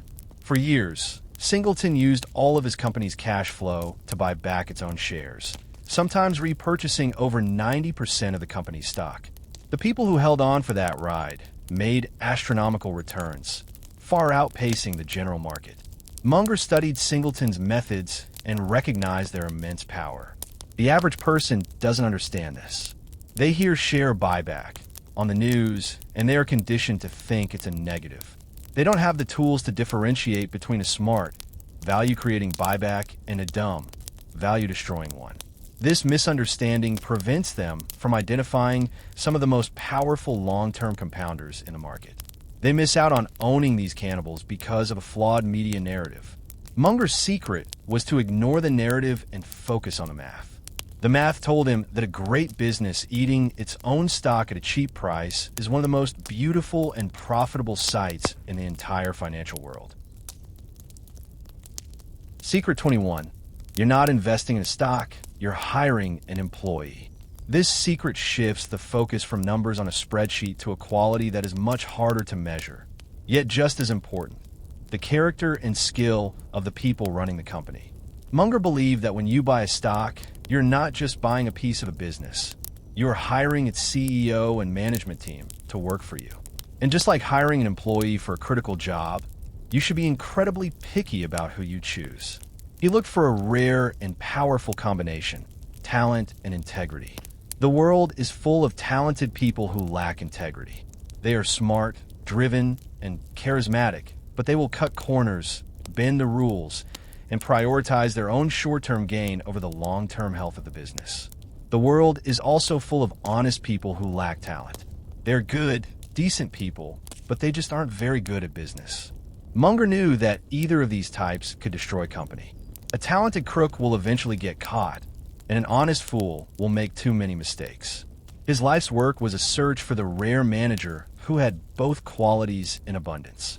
One of his favorite examples was a woman named Rose Blumkin, or Mrs. B. She was a Russian immigrant who fled to America and started a furniture store in Omaha, Nebraska in 1937 with a $500 loan. She couldn't read or write English. She had no formal education, but she had a simple, brilliant business philosophy: sell cheap and tell the truth. She worked tirelessly, outsmarting and underselling all her competitors. She built the Nebraska Furniture Mart into a colossal, wildly profitable business. In 1983, Warren Buffett, guided by Munger's philosophy, went to buy the company. Mrs. B was in her late 80s at the time. They agreed on a price. Buffett wrote a check. He didn't ask for an audit. He didn't even look at the company's financial records. He sealed the deal with a simple handshake. Why? Because he wasn't just buying a furniture store. He was buying Mrs. B. He knew her reputation for absolute integrity and her legendary business talent. He knew he could trust her completely. That trust was worth more than any financial statement. He was hiring the best possible person to run his new business. This is a secret that keeps people poor because most people are terrible judges of character, especially when it comes to CEOs they've never met. They are easily fooled by charisma and media hype. We live in an era of the celebrity CEO. These are leaders who are masters of self-promotion. They have huge social media followings, they give exciting presentations about changing the world, and they are constantly in the news. It's easy to get swept up in their story and believe they could do no wrong. People invest in the story, in the personality, not in the underlying substance of the business or the character of the leader. Munger's secret was to look for the opposite of the celebrity CEO. He looked for leaders who were quietly obsessed with their business, not with their public image. He looked for managers who allocated capital intelligently, who thought like owners because they were owners with a huge portion of their own wealth tied up in the company. He would read their annual letters to shareholders not for the numbers, but for the tone. Was the CEO being honest about mistakes? Or were they blaming everything on outside factors? Were they clearly explaining the business, or were they hiding behind jargon? He was looking for signs of rationality and integrity. He used to say you're looking for someone you'd be happy to have your own son or daughter marry. How many celebrity CEOs would pass that test? The system promotes the charismatic storytellers because they attract attention and drive trading activity.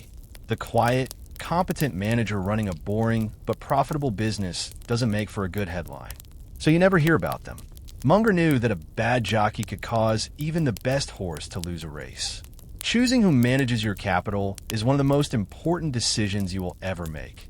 Yet most people spend less time researching a company's CEO than they do reading reviews for a new toaster. Secret 22. The danger of knowing the price of a stock to 3 decimal places. Here we have a secret that attacks the heart of modern finance. Munger had a deep and abiding distrust for what he called physics envy. This is the tendency of people in soft, unpredictable fields like economics and finance to try and make their work look like hard, predictable science like physics. They do this by creating incredibly complex mathematical models that spit out numbers with an air of absolute, scientific precision. Munger thought this was not only foolish, but incredibly dangerous. In physics, you can use a precise formula to calculate the exact trajectory of a cannonball. The inputs are known, and the laws of gravity are constant. The result is reliable and repeatable. The financial world is desperate for this kind of certainty. So they build models. They take dozens of variables, interest rates, inflation, GDP growth, volatility, and plug them into a complex algorithm. The model then spits out an answer, like the fair value of the stock option is $5.32, or the probability of recession in the next 6 months is 17.8%. It looks scientific. It feels certain, but it's an illusion. Munger knew that a business, an economy, or a market is not a cannonball. It is a messy, complex, adaptive system full of millions of irrational human beings. Their behavior cannot be perfectly predicted by a mathematical formula. The real world is full of wild, unforeseeable events, pandemics, wars, technological revolutions that no model can account for. The most famous example of physics envy leading to disaster was the collapse of a hedge fund called Long-Term Capital Management, or LTCM, in 1998. The fund was run by a team of superstars, including 2 Nobel Prize-winning economists, the guys who had literally written the book on financial modeling. They had the most complex, sophisticated computer models in the world. Their models told them that their investment strategy was so safe that the odds of them losing a significant amount of money in a single year were astronomically low, something like once in the entire history of the universe. They believed their own fake math. They leveraged their bets to the hilt. And then a series of unforeseen events happened.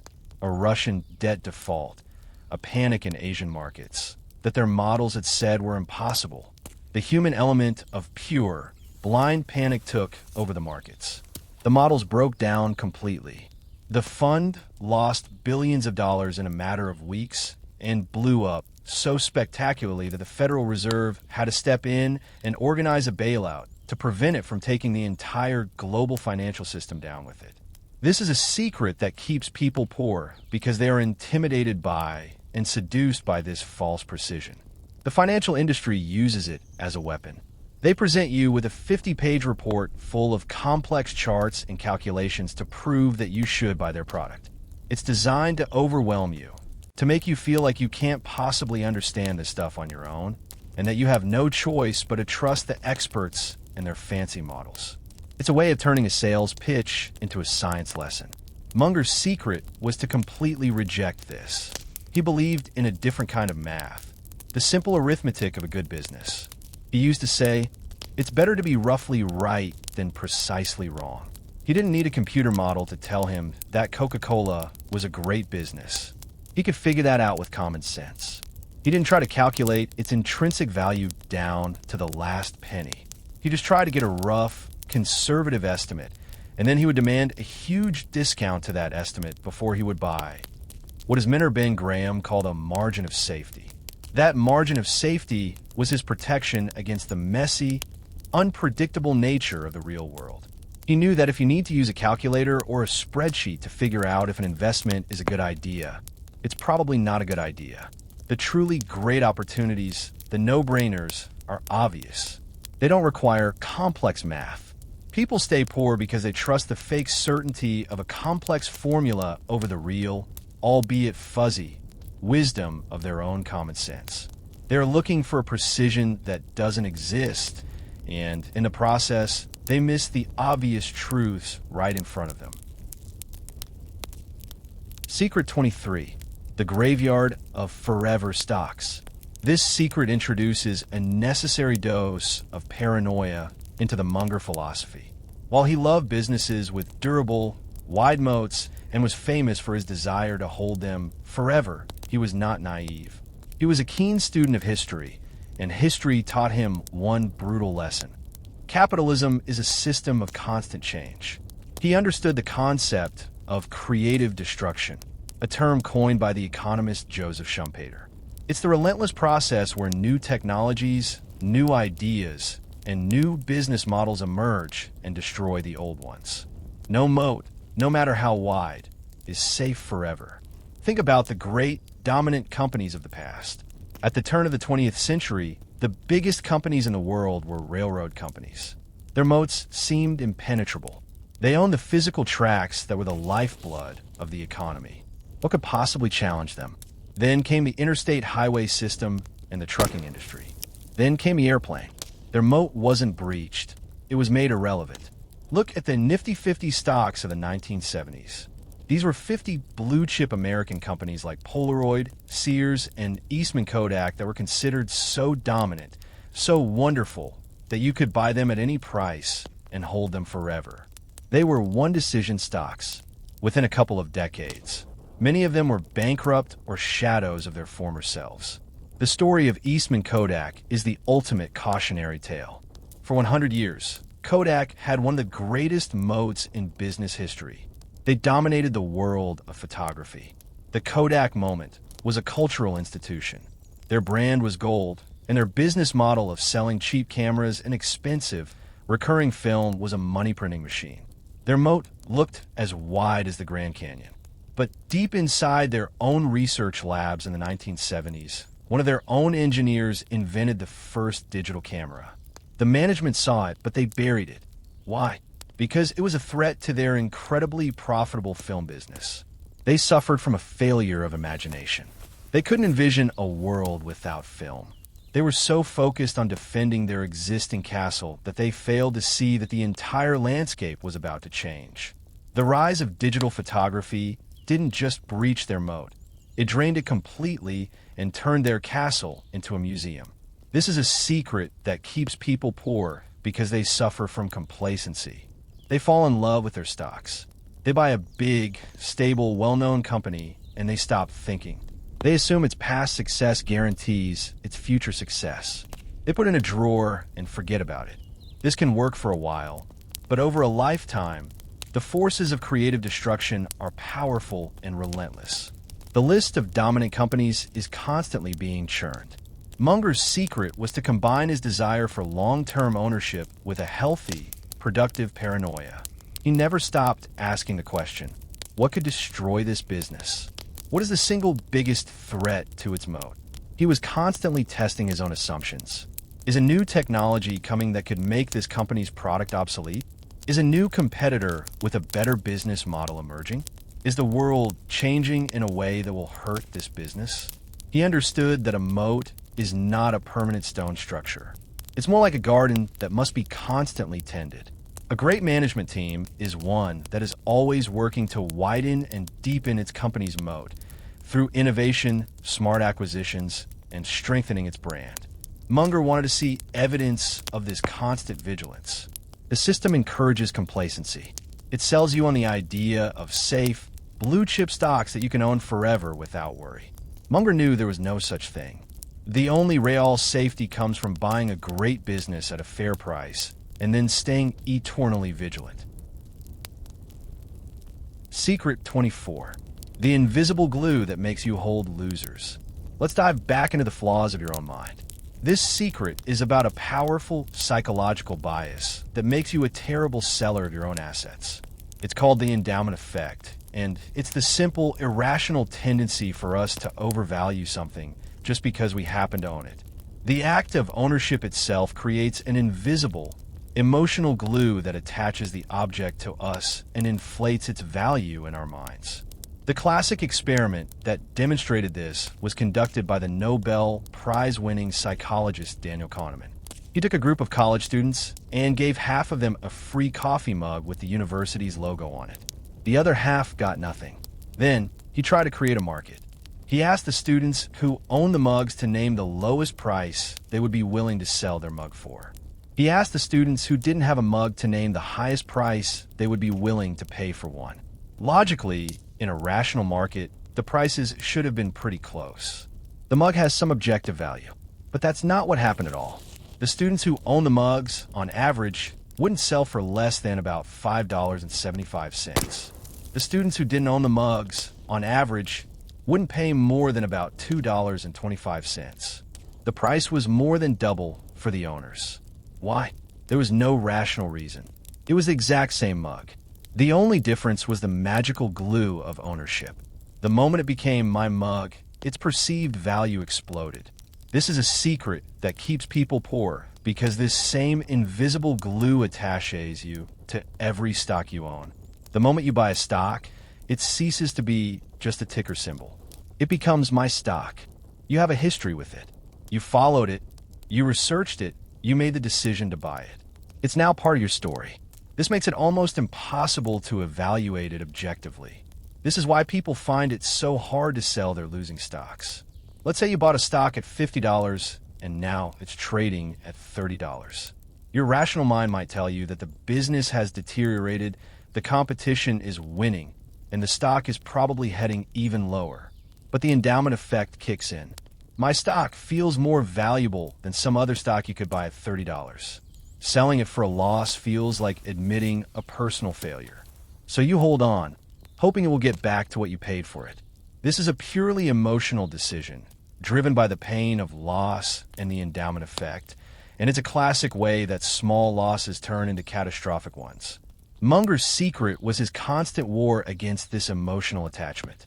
He tried to view the stocks in Berkshire's portfolio with the same cold, rational detachment as he would view any stock in the universe.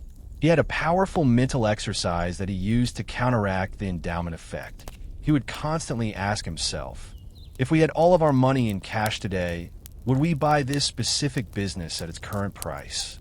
This is a brutally honest question. It forces you to ignore your entry price, your history with the stock, and your emotional attachment. It frames the decision as a fresh choice, here and now. Is this business, at today's price, the absolute best place in the world to put our capital? If the answer was a clear no, then he knew that holding on to it was an irrational act driven by inertia and the endowment effect. The system doesn't want you to think this way. It wants you to get attached to your holdings. Emotional investors are active investors. They buy more of what they love, they panic sell what they fear, and they rarely make the cold, hard decision to sell a mediocre, holding to buy a better one. Munger knew that your portfolio should be a dynamic thing, not a museum of past decisions. By constantly asking that one simple question, he was able to scrape the emotional glue off his assets and see them for what they truly were. Secret 25, the any idiot can run it test. This last secret for this section is about the profound beauty and power of simplicity. In a financial world that glorifies complexity, Munger and Buffett had a very different standard for what made a great business. They wanted a business so simple, so straightforward, and so fundamentally sound that, in Buffett's famous words, any idiot could run it, because sooner or later, one will. This is not a joke. It's a deeply insightful comment on the predictability of a business. Munger wasn't interested in businesses that depended on a superstar CEO making brilliant, world-changing decisions every year. He wasn't interested in companies that relied on cutting-edge, complex technology that he couldn't understand. He knew that superstars eventually leave or retire, and complex technologies are often disrupted. He was looking for businesses with such a powerful, inherent economic engine and such a wide moat that even a mediocre manager couldn't mess it up too badly. Let's contrast two types of businesses. On one hand, you have a company like Wrigley's Chewing Gum, a longtime Berkshire holding. How does it work? It makes a simple, cheap, habit-forming product. It has a powerful brand that people have trusted for generations. The business doesn't change much from year to year. You don't need a PhD from MIT to run the company. You just need to not do anything crazy. You keep making good gum, keep the brand strong, and the money keeps rolling in. This is a business that passes the idiot test. On the other hand, you have a high-flying tech company in a rapidly evolving industry. Its success depends on constantly innovating, staying ahead of fierce competition, and making huge, bet-the-company decisions on future technologies. This kind of business requires a visionary genius at the helm. If you replace that genius with an average manager, an idiot, the company could collapse in a matter of years. This business fails the idiot test. It might be a great investment with the right person in charge, but its long-term success is fragile. It's dependent on a single point of failure. This is a secret that keeps people poor because they are attracted to the opposite. They're drawn to complexity because it feels sophisticated. They are impressed by CEOs who use a lot of jargon and talk about disrupting paradigms. They want to invest in exciting, world-changing stories. They would much rather tell their friends they invested in a company that's using artificial intelligence to revolutionize the biotech industry than to say they invested in a company that makes soda pop or chewing gum.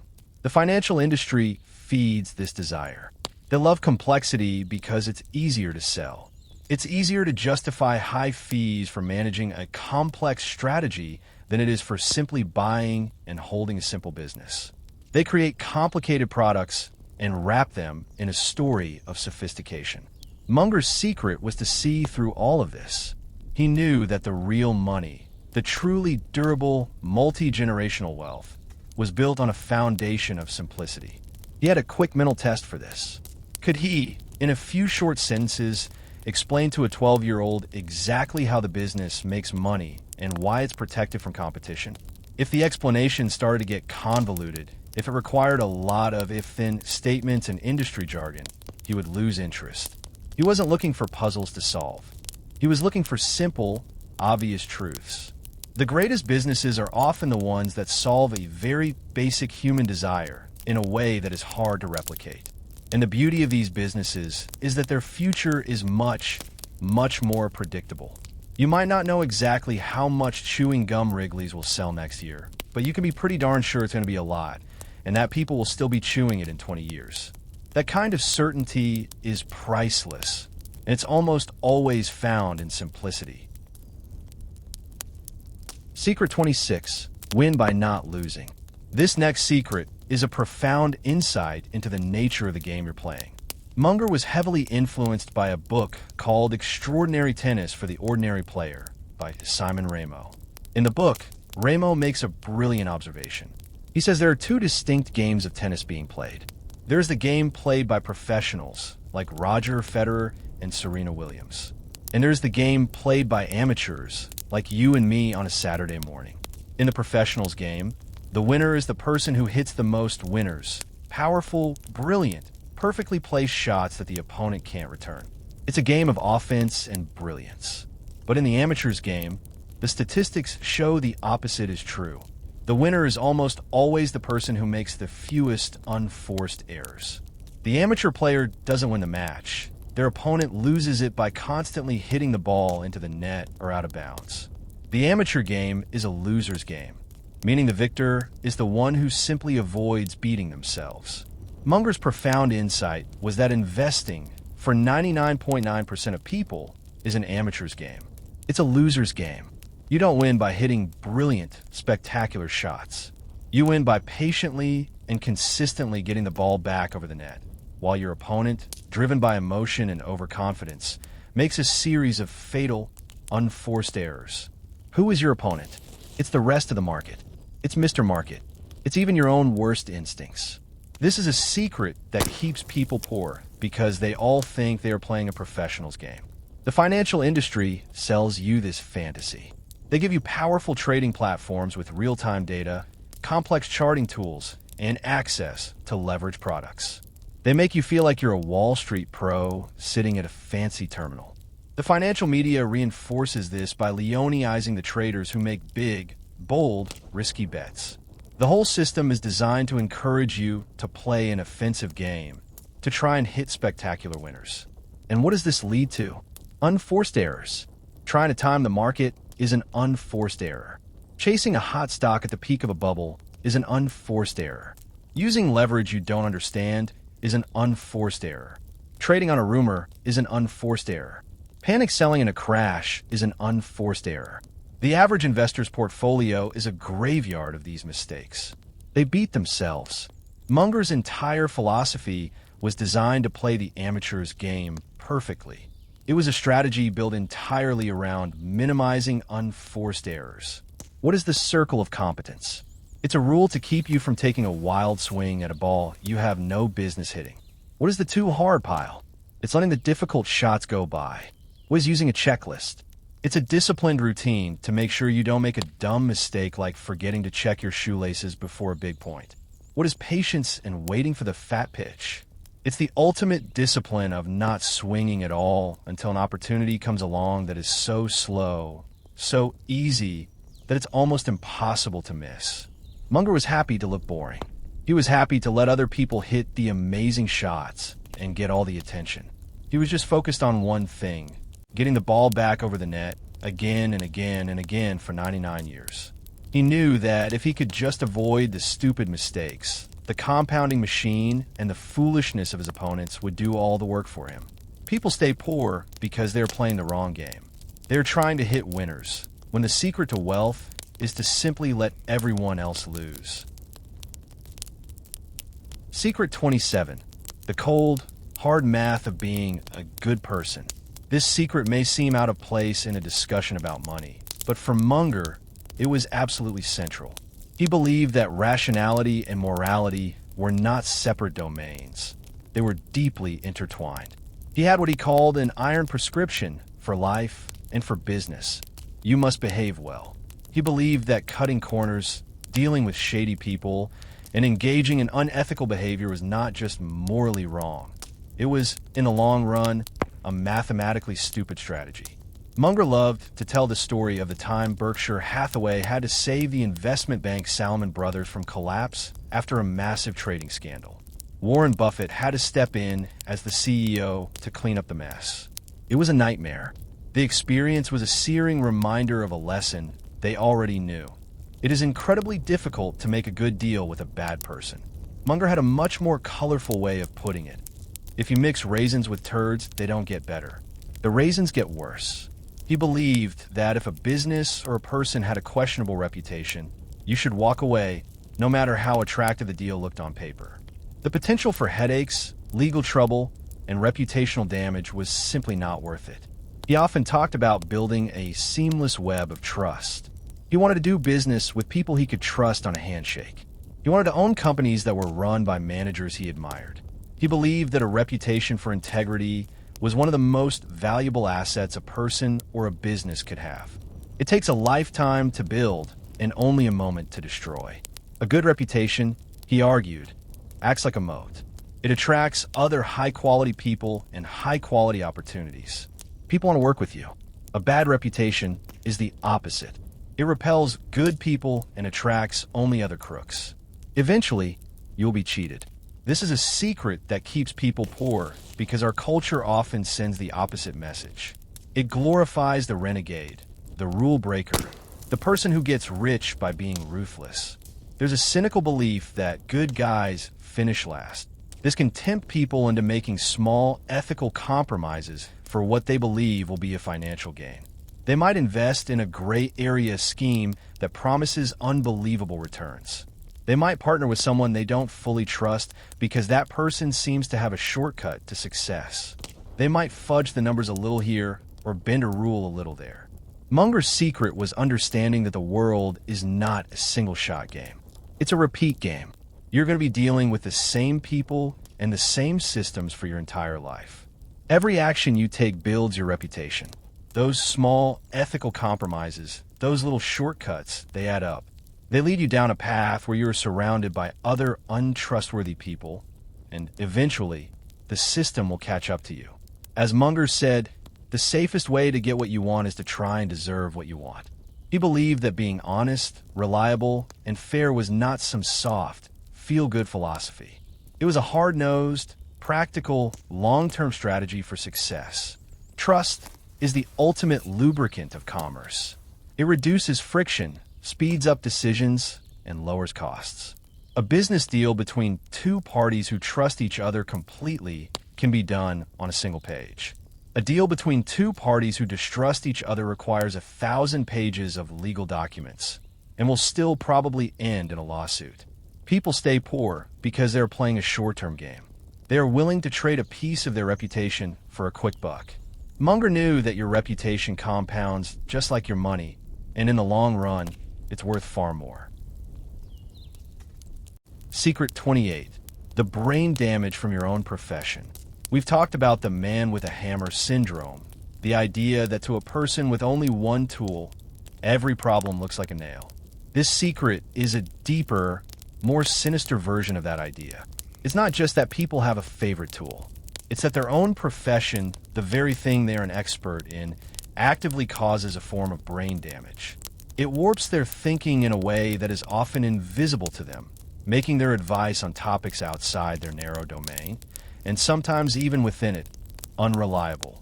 Munger argued that every profession comes with its own ingrained biases and incentives that shape the way a person sees the world. The problem isn't the hammer. It's that the man has been trained his whole life to be a carpenter, is paid to be a carpenter, and all his friends are carpenters.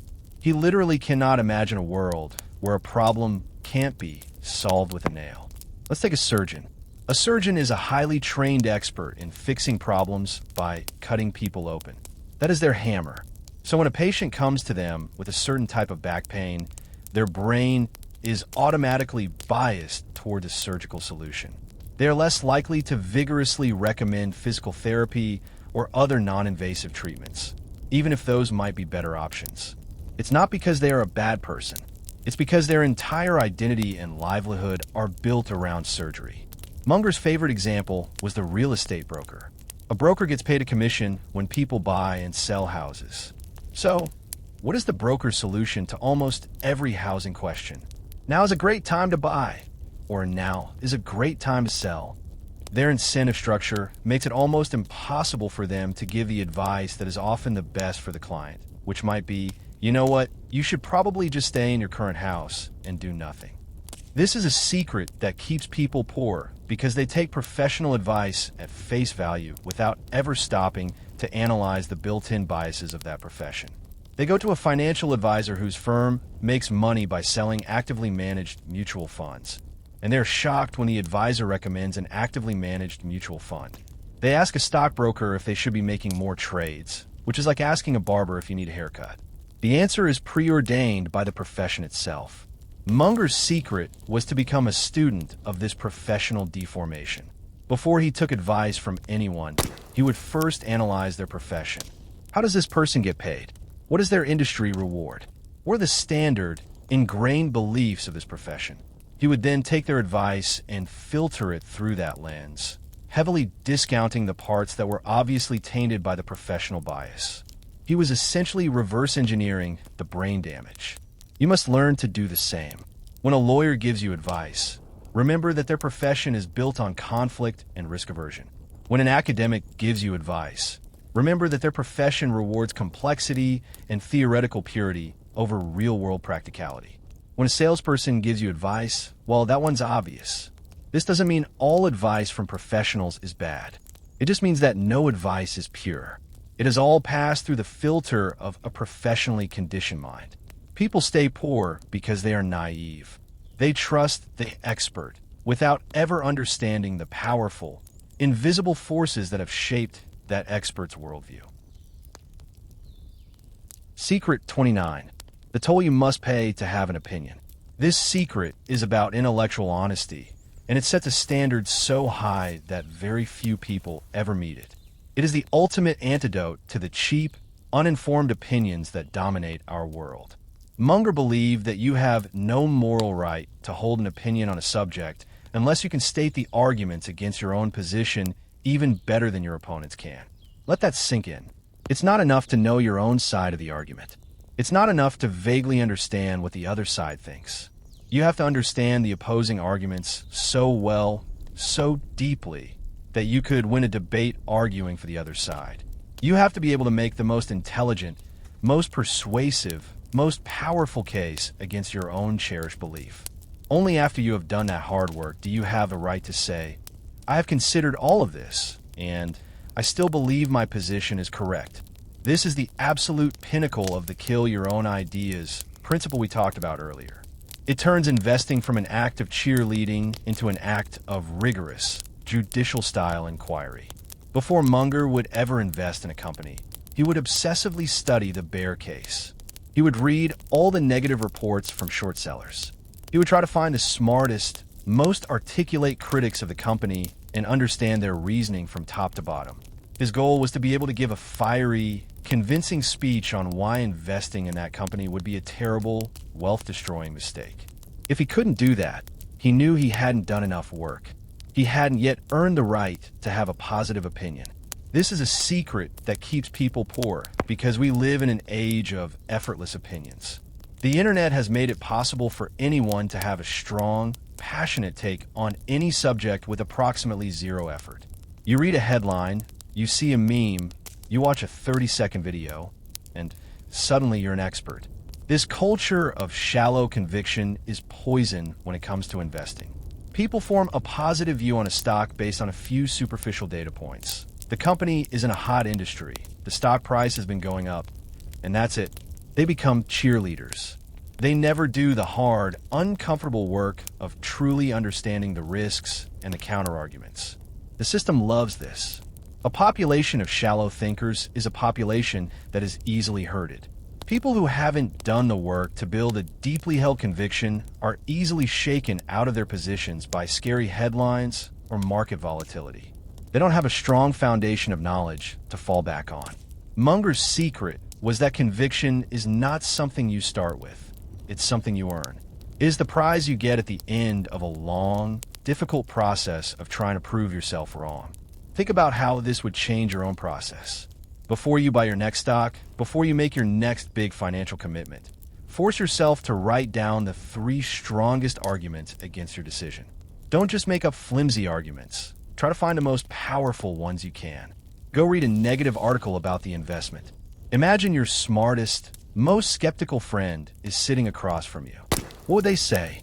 If you can't come up with strong counterarguments, it doesn't mean there aren't any. It just means you're not looking hard enough. The work required to earn an opinion is immense. But it's this very difficulty that makes the process so valuable. It's a filter that protects you from almost all forms of foolishness. Secret 30. The real treasure is not the money. And so we arrive at the final secret. And this is the one that reframes everything we've talked about. The title of this video was a provocation. 30 secrets Charlie Munger used to keep you poor.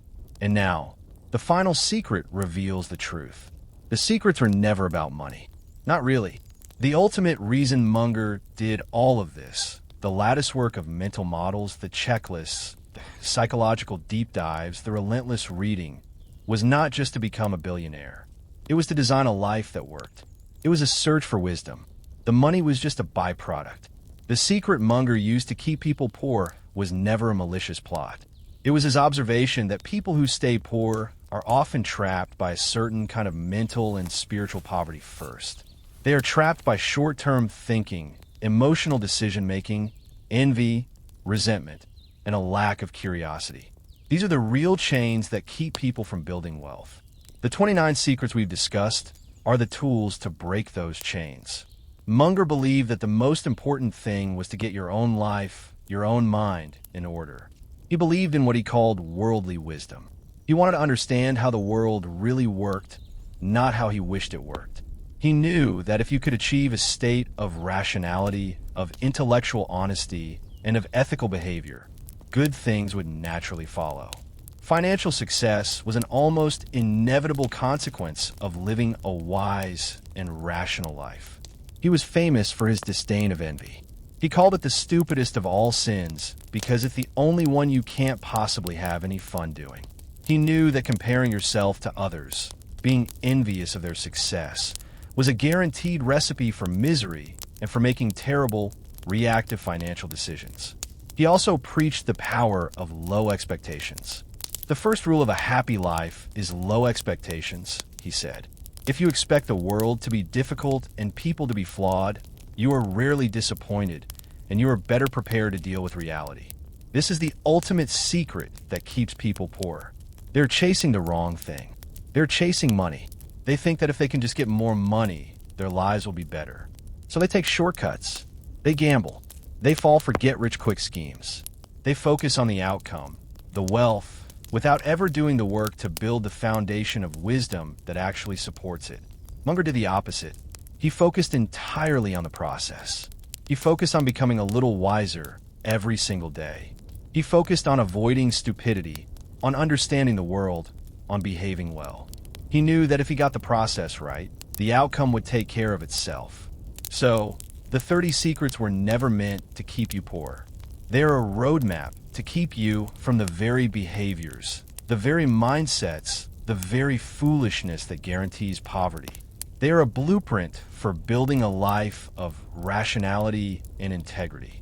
And as it turns out, a life of rationality and integrity is also the surest path to a life of wealth. The real treasure Munger was offering was not the key to a vault full of gold. It was the key to a clear and rational mind. And with that, you can build any vault you want. Outro. So there you have it. The 30 secrets. They aren't easy. They require discipline, patience, and a level of intellectual honesty that most people are not willing to practice. Munger himself said it best. I have nothing to add to the observations of the previous wise men, but I can try to organize them and use them. The wisdom is out there. It has always been out there. The question is, what are you going to do with it? The system is designed to keep you distracted, emotional, and playing a losing game. These secrets are your defense. They're the tools you need to opt out of that system and start playing a different game, a long, patient, and ultimately much more rewarding one.